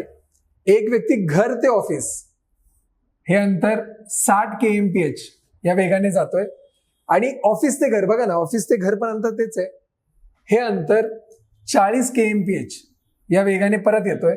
तर या संपूर्ण प्रवासादरम्यानचा सरासरी वेग किती? मला सांगा, जातोय कोणत्या वेगाने? तो इथे ए आहे, समजा इथे बी आहे, जातोय तो 60च्या वेगाने आणि परत येतोय तो 40च्या वेगाने. अंतर सेम आहे. सरासरी वेग मी इथे दिलेला आहे 2xy upon x plus y. मला सांगा, हा 60 म्हणजे x होणार की नाही, आणि हा 40 म्हणजे काय होणार? y. चला आपण फॉर्म्युलामध्ये टाकूया.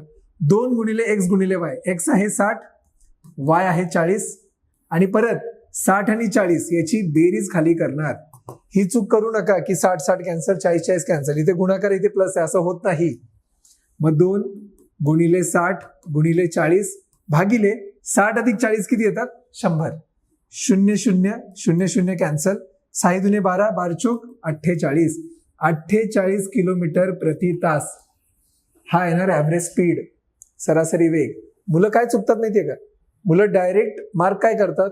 60 आहे, 40 आहे, 60 अधिक 40 100, 100 भागिले 2 50, उत्तर मार्क करून टाकतात 50. पण चूक आहे ते. हा फॉर्म्युलाच वापरायचा जेव्हा अंतर समान असतील, लक्षात ठेवा. अजून एक प्रश्न घेऊ आपण.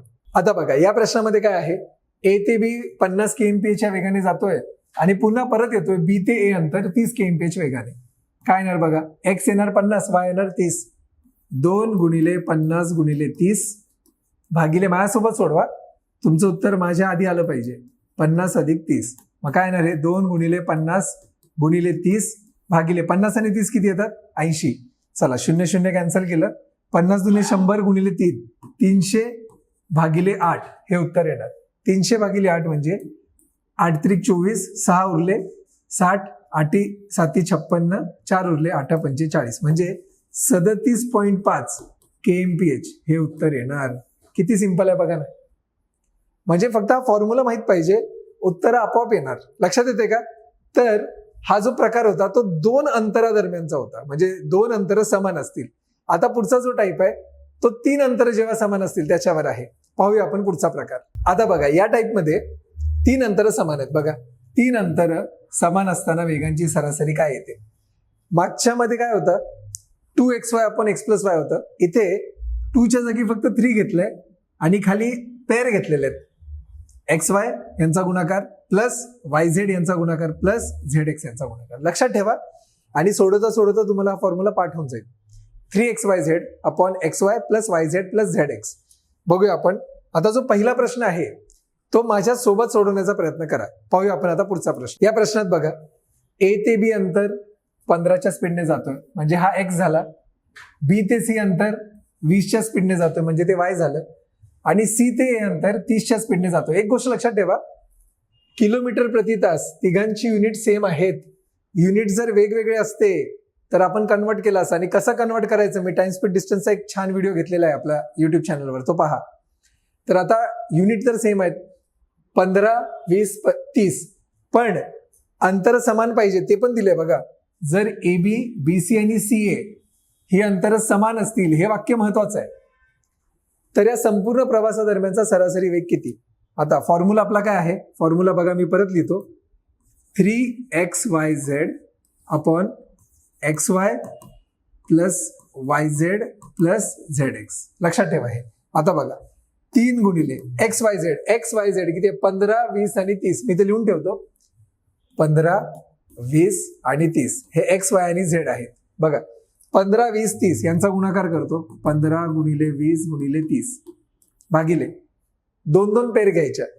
xy म्हणजे 15 आणि 20 चा गुणाकार. 15 गुणिले 20, 15 दुनी 30 आणि पुढचा 0 प्लस. आता बघा yz म्हणजे या दोघांचा गुणाकार. 20 गुणिले 30 म्हणजे ते येणार 600 अधिक शेवटी 30 आणि 15 यांचा गुणाकार. 15 त्रिक 45 म्हणजे 450. लक्षात येते का? असं करायचंय. मग आता चला इथे मी लिहितो परत एकदा. 3 गुणिले 15, 20, 30 भागिले, चला बेरीज करूया आपण. 600 आणि 300 900 आलं. 900 आणि 450 ते येणार 1350. 1350 मध्ये हा 0 कॅन्सल केला मी. 15चा पाडा येतो तुम्हाला. 15 के 15, 15 9 135. 3 एके 3, 3 त्रिक 9. हा 3 कॅन्सल. फक्त उरलं 20. झालं, हेच उत्तर आहे. 20 kmph. म्हणजे या संपूर्ण प्रवासादरम्यानचा सरासरी वेग आला 20 kmph. कॅल्क्युलेशन तुम्हाला अवघड वाटेल, पण फॉर्म्युला माहित असेल आणि कसं करायचं हे कळलं, अगदीच 1 मिनिटाच्यात उत्तर येईल. आता जो पुढचा प्रश्न आहे, सेम अशा पद्धतीने तुम्ही माझ्यासोबत सोडवायचा आणि माझ्या आधी उत्तर काढायचं आहे. पाहूया पुढचा प्रश्न. आता बघा याच्यामध्ये काय आहे? x दिलेला आहे 10, y दिलेला आहे 15 आणि z दिलेला आहे 30. बघा 10, 15 आणि 30 मी इथे लिहून ठेवतो. 10, 15 आणि 30. ठीक आहे. फॉर्म्युला तुम्हाला माहितच आहे. 3xyz म्हणजे 3 गुणिले 10 गुणिले 15 गुणिले 30 भागिले xy, x आणि y चा गुणाकार. बघा 10 आणि 15चा गुणाकार तो आहे तो 150. सिंपल आहे खूप. नंतर 15 आणि 30चा गुणाकार. 15 त्रिक 45 म्हणजे 450 आणि नंतर 10 आणि 30चा गुणाकार तो येतो 300. चला 3 गुणिले 10 गुणिले 15 गुणिले 30 भागिले 150 आणि 450 ते 600 येतात. 600 आणि 300 येतात 900. हे 2 0 कॅन्सल. 3 एके 3, 3 त्रिक 9. परत 3 एके 3, हा 3 एके 3 उरलं. बघा फक्त 15 उरलं. 15 kmph. हे झालं तुमचं उत्तर. म्हणजे या संपूर्ण प्रवासादरम्यानचा सरासरी वेग झाला 15. तेच उरलेलं आहे. लक्षात येते का? तर हा होता सरासरी वेग याच्यावर आधारित प्रकार. पाहूया आपण आता पुढचा प्रकार. हा प्रकार तर बऱ्याचशा परीक्षांमध्ये विचारला जातो. बघा आता N1 घटकांची सरासरी A, N2 घटकांची सरासरी B. हे आता असं बघितल्यावर तुम्हाला काही कळणार नाही, तुम्हाला अवघड वाटेल काहीतरी आहे. आता प्रश्न बघितल्यावर कळेल तुम्हाला. मी तिथे इंग्लिशमध्ये पण दिलेलं आहे. 12 मुलांच्या वजनाची सरासरी 70 किलो आहे. म्हणजे 12 हे झाले घटक आणि त्यांची सरासरी 70 ते झाले A. लक्षात येते का? 18 मुलींच्या वजनाची सरासरी 50 किलो म्हणजे 18 हे झालंय N2 आणि सरासरी जी 150 आहे ते झालंय B. लक्षात येते का? मग असं पेन्सिल, खोड रबर, पेन असेल. लक्षात येते का? पंखे, ट्यूबलाइट, बेंच यांची सरासरी. म्हणजे वेगवेगळे घटक दिलेत आणि त्यांची सरासरी दिली आहे आणि त्या सर्वांची सरासरी काढायची. बघा आता याच्यामध्ये काय येणार? सर्व घटकांची सरासरी. तेच विचारले बघा. सर्वांच्या वजनाची सरासरी किती? घटक त्याची सरासरी यांचा गुणाकार प्लस दुसरा घटक त्यांची सरासरी आणि भागिले खाली घटक आहेत बघा सगळे. बघूया आपण. मी इथे लिहून ठेवतो म्हणजे तुम्हाला सोपं जाईल. 12 घटक आहेत, 12 मुली आहेत, त्यांची सरासरी आहे 70 आणि नंतर 18 मुली आहेत, त्यांची सरासरी आहे 50. म्हणजे कळलं का? N1 घटकांची सरासरी A, N2 घटकांची सरासरी B असं दिलेलं आहे. तुम्हाला सर्वांची सरासरी विचारलेली आहे. काय करणार आपण बघा. सर्वांची सरासरी काढायची आहे. तर 12 गुणिले 70, 12 गुणिले 70. नंतर मी शॉर्टकट पण सांगणार आहे, याचा लक्षात ठेवा. 12 गुणिले 70 अधिक, बघा इथे अधिक केलेलं आहे, 18 गुणिले 50. बघा इथे 18 गुणिले 50 भागिले बेरीज कशाची करायची? या 12 आणि 18ची. 12 अधिक 18. आता बघा 12 सती 84, 840 झाले, प्लस 18 पंचे 90 हे 900 झाले, 12 आणि 18 हे 30 होणार. हे होणार 840 अधिक 900 म्हणजे 1740 भागिले 30. 0 0 कॅन्सल, 3 5 15, 3 8 24 म्हणजे उत्तर आलं 58. सर्वांच्या वजनाची सरासरी 58 आली. सिंपल फॉर्म्युलानुसार. पण मी तुम्हाला सांगितले की मी एक शॉर्टकट सांगणार आहे. आता शॉर्टकट काय बघा, जेव्हा कधी पण हे 12 आणि 18 एका गुणोत्तरात घेता येतात तेव्हा तिथे कट करून टाका, गुणोत्तर घ्या त्याचं. म्हणजे बघा 6 दुने 12 आणि 6 त्रिक 18 येते की नाही बघा, 6 दुने 12 6 त्रिक 18. मग 12 आणि 18 घेण्यापेक्षा 2 आणि 3 घेतलेलं किती सोपं जाईल बघा. आता मी त्याच पद्धतीने सोडवतो, 2 आणि 3 घेऊन सोडवतो. 2 गुणिले 70, मला सांगा 2 गुणिले 70 किती येणार. मी लिहितो, चला एक स्टेप वाढवतो मी. 2 गुणिले 70 अधिक 3 गुणिले 50, इथे लिहितो मी 3 गुणिले 50 भागिले हा 2 आणि 3 तेच खाली येणार की नाही. मग आता 70 गुणिले 2 140 अधिक 50 गुणिले 3 150 भागिले 3 आणि 2 5 येणार. हे येणार 290 भागिले 5. 5 5 25 आणि 45 बघा ना 58 हे आणि हे 58 दोन्ही सेम आहे. म्हणजे कॅल्क्युलेशन किती कमी झाले. आणि परीक्षेत देताना असंच देणार तुम्हाला की तुमचा इथे वेळ जावा, पण जर कॉन्सेप्ट माहित असेल की ह्याला भागता येईल मला, तर बघा ना लगेच उत्तर येतं. 3-4 स्टेप्स मध्ये उत्तर आलं. आता अशाच पद्धतीने हा लॉंगकट झाला, तो शॉर्टकट झाला. इनफॅक्ट तो पण लॉंगकटच आहे, पण याचं जरासं रेड्युस्ड फॉर्म आहे, रेड्युस्ड व्हर्जन आहे. आता अजून एक प्रश्न देतो, तुम्ही माझ्या आधी सोडवण्याचा प्रयत्न करा. घ्या पुढचा प्रश्न. बघा आता स्क्रीनवर तुम्हाला प्रश्न दिसतोय. 24 सफरचंदांची सरासरी किंमत दिलेली आहे 54. 48 पेरूंची सरासरी किंमत दिलेली आहे 42. लक्षात येते. आता बघा 24 आणि 48 गुणोत्तर आहे की नाही, भाग जातोय की नाही, भाग जातोय. बघा 24 एके 24, इथे 24 दुने 48, भाग गेला, 24 ने भाग लावला दोघांना. मग मला सांगा एकाची किंमत 54, 2ची किंमत 42 असं दिलंय.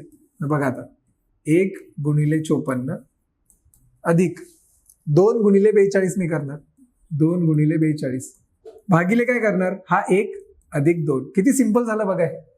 1 गुणिले 54 54 येणार, 42 दुने येणार 84 भागिले 1 आणि 2 येणार 3, 4 आणि 4 8, 8 5 13, 138 भागिले 3, 3 चौक 12, 3 सक 18, उत्तर 46 आलं. किती सिंपल आहे बघा.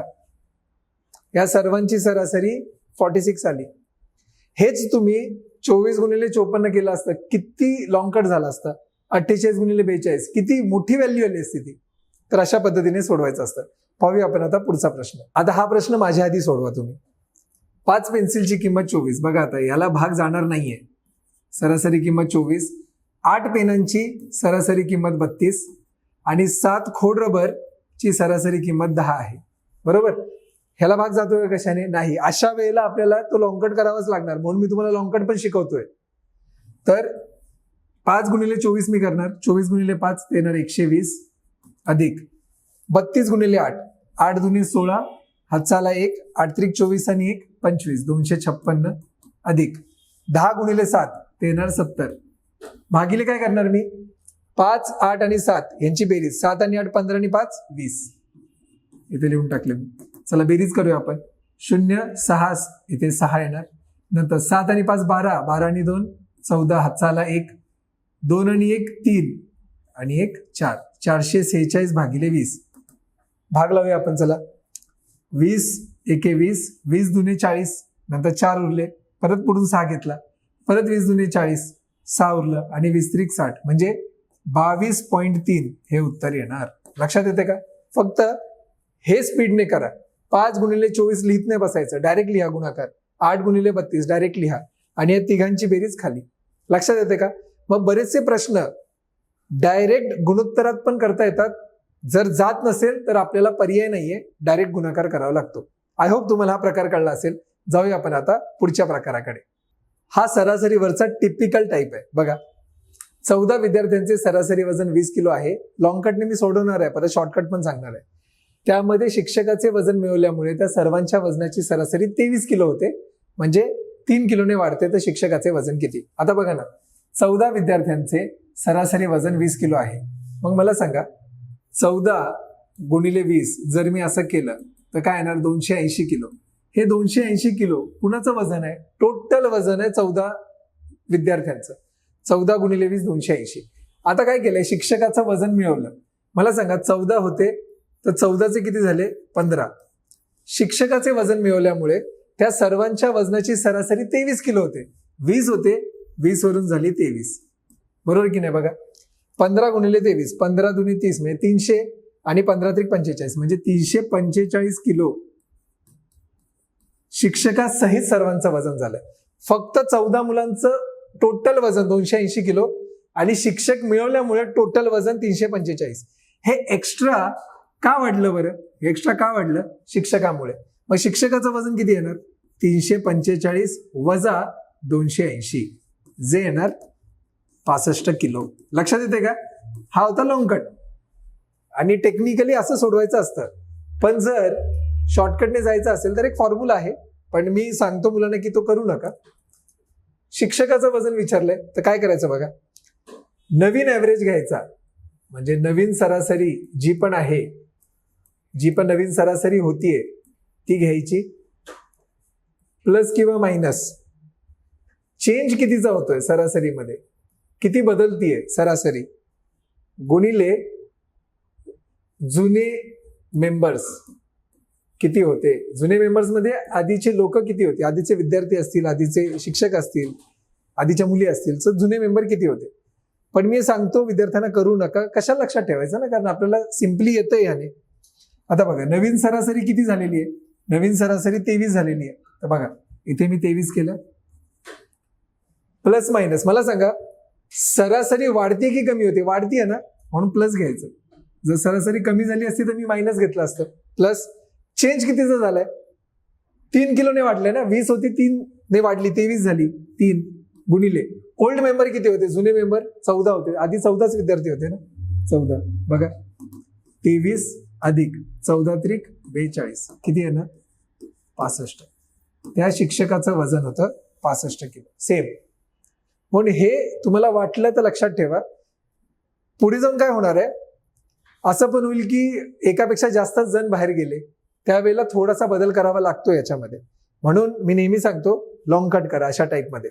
शॉर्टकट पण हरकत नाही, तेवढ्या पुरता जर तसा प्रश्न आला तर तुम्हाला सोडवता येईल. पण बघू आपण पुढचा प्रश्न सोडू. आता बघा हा प्रश्न आपण लॉंग कटने पण सोडू, शॉर्टकटने पण सोडू. 30 विद्यार्थी आहेत. 30 विद्यार्थ्यांचं सरासरी वजन आहे 54 किलो. बघा 30 गुणिले 54 काय करणार? 4 त्रिक 12, हातचाला 1, 5 त्रिक 15 आणि 1 16, 1620 किलोग्रॅम. एक नवीन विद्यार्थी त्यामध्ये मिळवला, त्यामुळे सरासरी 1 किलोने कमी झाली आहे. बघा मग 54ची झाली 53. मग 53 गुणिले 31 मी शिकवलंय तुम्हाला. 53 गुणिले 31 कसं करायचं? 3 एके 3, आता क्रॉस मल्टिप्लाय करायचं. 5 एके 5 आणि 9, 5 आणि 9 येतं 14, हातचाला 1, 5 त्रिक 15 आणि 1 16, 1643 किलो. नवीन व्यक्ती आल्यामुळे. मला सांगा 1620 वरून 1643 या दोघांची वजाबाकी केली, किती येणार? 23 किलो. म्हणजे नवीन व्यक्ती किंवा नवीन विद्यार्थी जो आला त्याच्यामध्ये त्याचं वजन होतं 23 किलो. सिंपल आहे की नाही? पण जर शॉर्टकटने करायला गेलं, शॉर्टकट काय आहे आपला? नवीन ऍव्हरेज. नवीन ऍव्हरेज 54 वरून किती झालाय तो? 1 किलोने कमी म्हणजे 53. सरासरी वाढली आहे की कमी झाली आहे? कमी झाली आहे.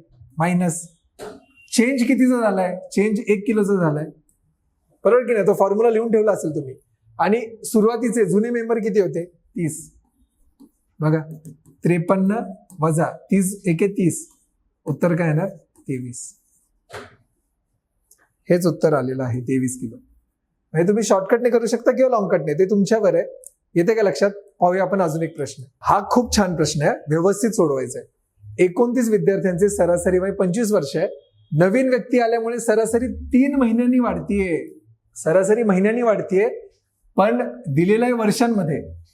मग काय करायचं? सगळ्यात पहिल्यांदा बघा, जी 25 वर्ष आहेत ना, त्या 25 वर्षाला कन्वर्ट करायचं महिन्यांमध्ये आधीच. तर 25 गुणिले 12 किती येणार? ते येणार 300 महिने. म्हणजे हा प्रश्न काय झाला? 29 विद्यार्थ्यांचे सरासरी वय 25 वर्षाच्या जागी आपण काय घेऊ शकतो? 300 महिने. लक्षात येते का? आणि मग सरासरी 3 महिन्यांनी वाढते. इथे पण महिने, इथे पण महिने, चालतं असं. बघा, 29 विद्यार्थी होते, सरासरी 300 होती. 29 गुणिले 300, 29 त्रिक 87 येणार आणि त्याच्यावर 2 शून्य, एवढे महिने, टोटल वर्ष म्हणजे टोटल महिने यांचं वय होतं. आता एक व्यक्ती ऍड झाला, 29चं झालं 30 गुणिले 300 महिने होती सरासरी, 3 ने वाढली, मग ती झाली 303. 303 गुणिले 30 म्हणजे ते येणार 9090 महिने. 8700 होती आधी टोटल बेरीज, आता झाली 9090. म्हणजे किती एक्स्ट्राचा फरक पडला? 390 महिन्यांचा फरक पडला. म्हणजे तो जो नवीन व्यक्ती होता त्याचं एज होतं 390 महिने. आता ऑप्शनमध्ये कधी कधी 390 महिने असतं, कधी कधी वर्ष महिने असतं. ह्याला कसं कन्वर्ट करायचं? 390ला आपल्याला 12ने भागावं लागणार, कारण एक वर्ष बरोबर 12 महिने. मग 12 त्रिक 36 येणार, 3 उरले शून्य, 12 दुने 24, 6 उरले. हे 6 जे उरलेले आहेत ना ते महिने आहेत, हे लक्षात ठेवा. आणि हे 32 आहेत वर्ष. म्हणजे तुमचं उत्तर येणार 32 वर्ष 6 महिने. लक्षात येते का? तर अशा पद्धतीने सोडवायचं होतं.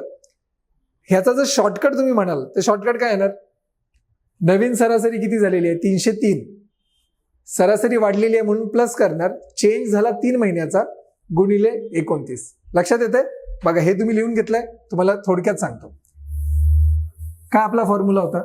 तर फॉर्म्युला आपला होता नवीन ॲव्हरेज 303 झाला होता, कारण 300 महिन्यावरून 3 महिने वाढले होते. सरासरी वाढते म्हणून प्लस, चेंज झाला होता 3चा आणि जुने मेंबर होते 29. बघा, 303 अधिक 29 त्रिक 87 येतं 390. तेच आलं बघा, 390. सो तुम्ही कसंही करू शकता हे, पण अशा पद्धतीने सोडवायचं असतं, लक्षात ठेवा. चला आपण अजून एक प्रश्न घेऊया. थोडासा मी बदललाय प्रश्न, पहा तो प्रश्न. 25 व्यक्तींचे सरासरी वजन 50 किलो. इथे 25 व्यक्ती, सरासरी वजन 50 किलो. मग मी 25 गुणिले 50 केलं, 25 पाचा 125 आणि पुढे शून्य, 1250 किलो सगळ्यांचं वजन आहे. त्यामध्ये 5 नवीन व्यक्ती आल्यात. आतापर्यंत एकच व्यक्ती येत होती, आता 5 नवीन व्यक्ती ऍड झाल्या. तर 25 वरून किती झाले? 30 गुणिले सरासरी 2 किलोने वाढतीये. 50 सरासरी होती, ती झाली 52. आता 52 गुणिले 3 म्हणजे 3 दुने 6 आणि 3 15, 1560 किलो. मला सांगा, या 5 नवीन व्यक्तींमुळे कितीचा फरक पडला? 1560 वजा 1250 म्हणजे 310 किलो एक्स्ट्रा वाढलेले आहेत. मग त्या 5 नवीन व्यक्तींचे एकूण वजन किती? 310 किलो. झालं, उत्तर आलं. तुम्हाला हे पण विचारू शकतात, प्रश्न नीट वाचायचा. त्या 5 नवीन व्यक्तींची सरासरी किती? जर असं विचारलं असतं तर 310ला मी 5ने भागलं असतं. 310 भागिले 5, 5 संग 30, 5 दुने 10, 62 उत्तर आलं असतं. पण ते विचारलेलं नाहीये, तुम्हाला एकूण वजनच विचारलंय. आता तुम्ही विचाराल की सर याचा शॉर्टकट कसा करणार? मी तुम्हाला सांगितलं होतं की एकूण व्यक्ती ज्या ऍड होणार आहेत त्याने गुणायचं आहे ऍव्हरेजला. म्हणजे बघा, आपण काय करायचो? नवीन ऍव्हरेज घ्यायचो. इथे आपण नवीन ऍव्हरेज घ्यायचो आधी, नंतर वाढतंय म्हणून प्लस करायचो. इथे चेंज घ्यायचो, कितीचा चेंज होतोय, आणि गुणिले ओल्ड मेंबर घ्यायचो, किती ओल्ड मेंबर होते आधी. बरोबर? आता इथे जो आपण नवीन ऍव्हरेज घ्यायचो ना, त्या नवीन ऍव्हरेजलाच एकूण व्यक्तींनी गुणायचं आहे. नवीन ऍव्हरेज किती झाला? आधी 50 होता, मग 2 किलोने वाढला म्हणजे 52. या 52लाच त्या 5ने आधी गुणून टाकायचं, कारण 5 नवीन व्यक्ती ऍड झालेले आहेत. हाच फरक आहे फक्त. सरासरी वाढले म्हणून प्लस, सरासरी कितीने वाढली आहे? 2 किलोने. मग इथे 2 गुणिले ओल्ड मेंबर किती होते बघा, ओल्ड मेंबर होते 25, मग इथे मी 25ने गुणलं. 52 गुणिले 5 ते येणार 260 अधिक 25 दुने 50, 260 अधिक 50 किती आले? 310. बघा, ते चालू होतं. थोडासा बदल करायचा आहे, लक्षात ठेवा. त्या फॉर्म्युलामध्ये जो मी पहिल्या प्रश्नामध्ये फॉर्म्युला लिहून दिलाय, 6 मेंबर असते तर इथे मी 6 घेतला असतं, 8 मेंबर असते तर इथेच 8 घेतला असतं. लक्षात येते का? तर अशा पद्धतीने हा थोडासा बदल होता शॉर्टकटमध्ये, तो फक्त नोट डाऊन करून ठेवा. आय होप तुम्हाला हा प्रकार कळला असेल. जाऊया आता आपण पुढच्या प्रकाराकडे. हा जो प्रकार आहे, हा प्रकार मी तुम्हाला फॉर्म्युलाने पण सांगणार आहे आणि थोडासा लॉजिकने पण सांगणार आहे. So stay tuned. एका वर्गात 5 विद्यार्थी आहेत. त्या विद्यार्थ्यामधून 60 किलो वजन असलेला विद्यार्थी बाहेर गेला आणि त्याच्याऐवजी दुसरा विद्यार्थी आत आला, म्हणजे रिप्लेसमेंट झाली. त्यामुळे ती सरासरी 2 किलोने वाढली. नवीन विद्यार्थ्याचे वजन किती? आता ह्याचा शॉर्टकट कसा आहे बघा. नवीन व्यक्तीचं वजन विचारलंय. मला सांगा, बाहेर गेलेल्या विद्यार्थ्याचे वजन किती होतं? बाहेर गेलेला विद्यार्थी होता 60 किलो वजनाचा. मग इथे 60 घेतलं मी. प्लस कधी घेणार आणि मायनस कधी घेणार? सरासरी 2 किलोने वाढलेली आहे म्हणून प्लस घेणार. कमी झाली असती तर मायनस घेतलं असतं. बघा इथे प्लस घेणार मी. आता दिलेले एकूण विद्यार्थी किती आहेत? 5 विद्यार्थी. बघा इथे 5. आणि सरासरीत बदल किती किलोचा झालाय? 2 किलोचा झालेला आहे. इथे 2 किलोचा बदल झालेला आहे. काय नाही बघा, 60 अधिक 5 दुने 10, उत्तर आलं 70. झालं. इथेच उत्तर आलं तुमचं की नवीन व्यक्ती आत आला त्याचं वजन किती? 70 किलो. डायरेक्ट उत्तर. पण ह्याचं जर लॉजिक लावायचा विचार केला तुम्ही, लॉजिक काय लागेल बघा. 5 विद्यार्थी होते, एक 60 किलोवाला बाहेर गेला. आपण काय अजून करायचं की विद्यार्थी 4च होते. 4च विद्यार्थी होते आणि चौघांचं वजन 60 किलो होतं. म्हणजे 240 किलोचे होते 4 जण टोटल. तो 5वा 60 किलोला बाहेर गेला ना. मी अज्युम करतो की सगळेचे सगळे 60 किलोचे होते. तो बाहेर गेला, त्याला बाहेरच काढा आधीच. 4च विद्यार्थी उरले. 4 विद्यार्थ्यांचं 60 किलो 240 किलो. त्याऐवजी नवीन विद्यार्थी आत आला. मला सांगा 4चे किती झाले? 5 झाले. आणि सरासरी 2 किलोने वाढली 62. 60ची झाली 62. 62 गुणिले 5 ते येणार 310 किलो. 240 310 हे वाढलं का? किती किलोने वाढलं? 70 किलो. 70 किलो कुणामुळे वाढलं? नवीन व्यक्तीमुळे. तेच उत्तर आहे बघा. लॉजिकली जर विचार केला, नाहीतर हा फॉर्म्युला सफिशियंट आहे उत्तर काढण्यासाठी. लक्षात येते का? मग फॉर्म्युला पण किती पाठ करणार ना तुम्ही. थोडंसं लॉजिक पण माहित पाहिजे तुम्हाला. अजून एक प्रश्न देतो, माझ्या आधी सोडवा. घ्या पुढचा प्रश्न. बघा आता या प्रश्नामध्ये सरासरी कमी होतीये, लक्षात ठेवा. नवीन व्यक्तीचं वजन आपण काढू शकतो. बाहेर गेलेल्या विद्यार्थ्याचे वजन. 4 व्यक्तींचे सरासरी वजन 70 किलो आहे. त्यामधून एक व्यक्ती बाहेर गेला. आता बघा थोडंसं मी बदललं याच्यामध्ये. 4 व्यक्तींची सरासरी 70 किलो दिलेली आहे आणि त्यामधून एक व्यक्ती बाहेर गेला. मग अज्युमच हे करायचं की 70 किलोवालाच बाहेर गेलाय. मग बाहेर गेलेल्या विद्यार्थ्याचं वजन असणार 70 आणि नवीन व्यक्ती आत आला. ठीक आहे. त्यामुळे सरासरी 3 किलोने कमी होतीये. म्हणजे ते मी घेणार मायनस. दिलेले एकूण विद्यार्थी किती आहेत? दिलेले एकूण विद्यार्थी 4 आहेत आणि गुणिले सरासरीतील बदल किती किलोचा झाला? 3 किलोचा. गुणिले 3. बघा 70 वजा 4 त्रिक 12. उत्तर येणार तुमचं 58 किलो. त्या नवीन व्यक्तीचं वजन होतं 58 किलो. लक्षात येते का सगळ्यांना? काय केलंय मी हेच लक्षात ठेवा. काय करायचंय? लॉंग कटने केलं तर 4च्या जागी 3 घेणार तुम्ही. 3 व्यक्तींचं वजन 70 किलो होतं म्हणजे 210 किलो. एक व्यक्ती गेला आणि एक व्यक्ती आला म्हणजे 3चे झाले 4 आणि सरासरी 3ने कमी होते म्हणजे 67. बघा 7 चोक 28, हातचे आले 2, 6 चोक 24 आणि 2 26. 210 वरनं 268. किती किलोचा गॅप पडला? 58 किलोचा. तेच उत्तर आलं. म्हणजे तुम्हाला लॉजिक पण माहित पाहिजे, फॉर्म्युला पण माहित पाहिजे. लक्षात येते का? आता काहीच टाईप उरलेले आहेत. तुम्ही इथपर्यंत ते पाहत आलेला आहात म्हणजे तुम्ही खरंच सिरियस आहात. तर आता जाऊ आपण पुढच्या टाईपकडे. तर आता बघा या टाईपमध्ये बघा काय दिलेलं आहे. 15 विषयांची सरासरी 18 दिलेली आहे. पहिल्या 7 विषयांची सरासरी 14, शेवटच्या 7 विषयांची सरासरी 17, 8व्या विषयाचे गुण किती? इथे मी 15 सब्जेक्ट मांडलेले आहेत. 15च्या 15 विषयांची सरासरी दिलेली आहे 18. मग मला सांगा 15 विषयाचे गुण 15 गुणिले 18 होतील की नाही?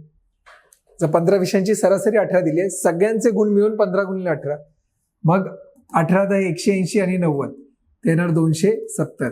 सर्वच्या सर्व 15 विषयाचे गुण झाले 270.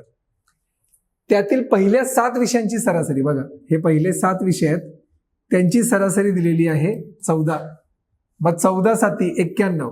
91 हे पहिल्या 7 विषयांचे एकूण गुण आहेत आणि शेवटच्या 7 विषयांची सरासरी 17 दिलेली आहे.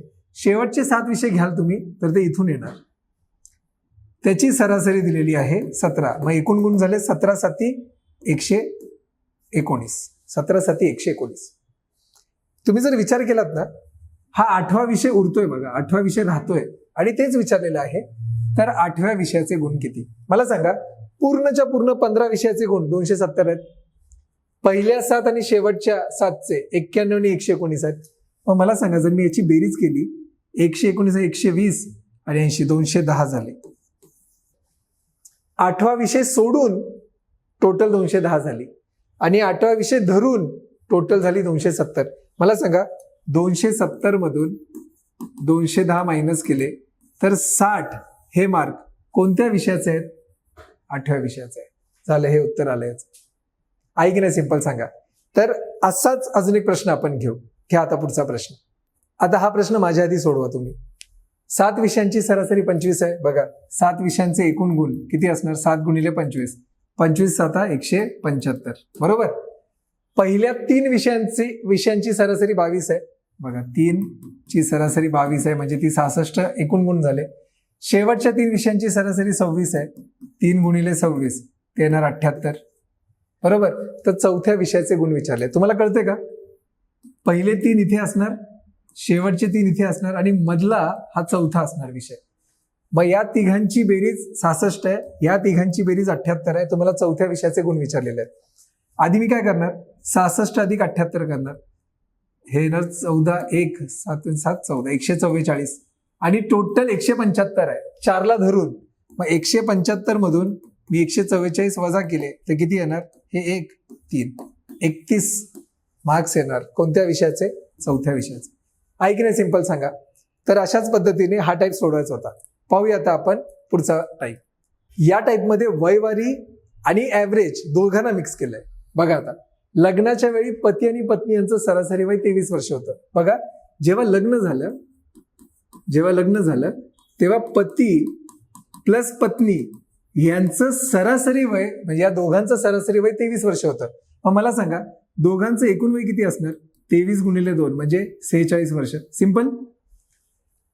5 वर्षानंतर, बघा हे महत्वाचं आहे, 5 वर्षानंतर काहीतरी झालं. मी तर लिहितो 5 वर्षानंतर मला सांगा पतीचं वय पण 5 वर्षांनी वाढणार आहे आणि पत्नीचं वय पण 5 वर्षांनी वाढणार आहे. मग दोघांचं वय कितीने वाढणार आहे? 5 5 म्हणजे 10 ने वाढणार आहे. मग 5 वर्षानंतर पती प्लस पत्नी टोटल वय किती असणार आहे? 46 प्लस 10 म्हणजे 56 वर्ष असणार आहे दोघांचं वय. पण त्यांनी म्हटलंय काय बघा, त्यांना 1 वर्षाचं मूल पण आहे. मग मला सांगा जर त्यांना एक मूल पण आहे प्लस 1 वर्षाचं मूल, मग तिघांची बेरीज किती येणार? 56 मध्ये 1 ऍड केलं ते येणार 57. तिघांच्या वयांची बेरीज 57 आली. तुम्हाला विचारले काय सध्या त्या कुटुंबाचे सरासरी वय किती? मला सांगा कुटुंबामध्ये सदस्य आहेत किती? 3 आणि बेरीज 57 आहे. 57 भागिले 3 किती येणार? 19. म्हणजे त्या तिघांच्या वयांची सरासरी झाली 19. हा होता पहिला प्रश्न. लक्षात येते का? सो या पद्धतीने तुम्हाला सोडवायचा आहे. पाहूया आता आपण पुढचा प्रश्न. चला आता तसाच एक प्रश्न आहे बघा, व्यवस्थित सोडूया आपण. 3 वर्षापूर्वी म्हटलेलं आहे 3 वर्षापूर्वी 5 सदस्यांच्या वयाची सरासरी 17 वर्ष होती. मी काय करतो जसं दिले त्यांनी 3 वर्षापूर्वी मी इथे लिहितो 3 वर्षापूर्वी काय होती स्थिती? कुटुंबामध्ये 5 सदस्य होते आणि त्यांच्या वयाची सरासरी 17 वर्ष होती. म्हणजे त्यांचं एकूण वय 17 5 85 वर्ष टोटल वय होतं त्यांचं. ही 3 वर्षापूर्वीची गोष्ट आहे. सध्या मला सांगा ही 3 वर्षापूर्वीची गोष्ट आहे. मग सध्या प्रत्येक जण 3-3 वर्षांनी वाढलं की नाही? म्हणजे 3-3 वर्षांनी त्यांचं वय वाढणार. 5 जणांचं वय किती वाढणार? 3 म्हणजे 15 वर्ष वाढणार. मग मला सांगा सध्या 85 प्लस 15 बरोबर 100 वर्ष अशा त्यांच्या वयांची बेरीज आहे की नाही? आता म्हणजे 85 अधिक 15 100 वर्ष तर झाली. पुढे काय म्हटलेलं आहे? त्या सदस्यांमध्ये या 3 वर्षाच्या काळात एका बाळाचा जन्म झाला व त्यामुळे त्या सर्वांच्या वयाची सरासरी सध्या देखील 17च आहे. मला सांगा 5 सदस्य होते की नाही? त्या कुटुंबामध्ये एका बाळाचा जन्म झाला म्हणून 6 सदस्य झाले आणि सरासरी 17च आहे. मग मला सांगा 17 गुणिले 6 102 वर्ष असं टोटल होणार की नाही त्या 6 सदस्यांची? 5 सदस्यांची आत्ताची बेरीज 100 वर्ष आहे आणि 6 सदस्य बाळाचं वय ऍड केल्यामुळे 102 वर्ष झाले टोटल. मला सांगा 100 वरून 102 झालं, हे 2 वर्ष कुणाचं वय असणार? 2 वर्ष असणार त्या बाळाचं वय. लक्षात येते की नाही? असा हा प्रश्न होता. तर अशा पद्धतीने वयवारी आणि ॲव्हरेज याच्यावरचे प्रश्न सोडवायचे असतात. पाहूया आता आपण शेवटचा प्रकार. आजकाल हा टाईप MPSC पासून सरळ सेवा पोलीस भरती, तलाठी सर्व परीक्षांमध्ये विचारला जातोय. क्रिकेटवर आधारित प्रकार म्हणजे बॅटिंग ॲव्हरेज. फलंदाजाने 11व्या सामन्यात 55 धावा केल्या. धावा म्हणजे रन्स, तुम्ही इंग्लिशमध्ये पाहू शकता.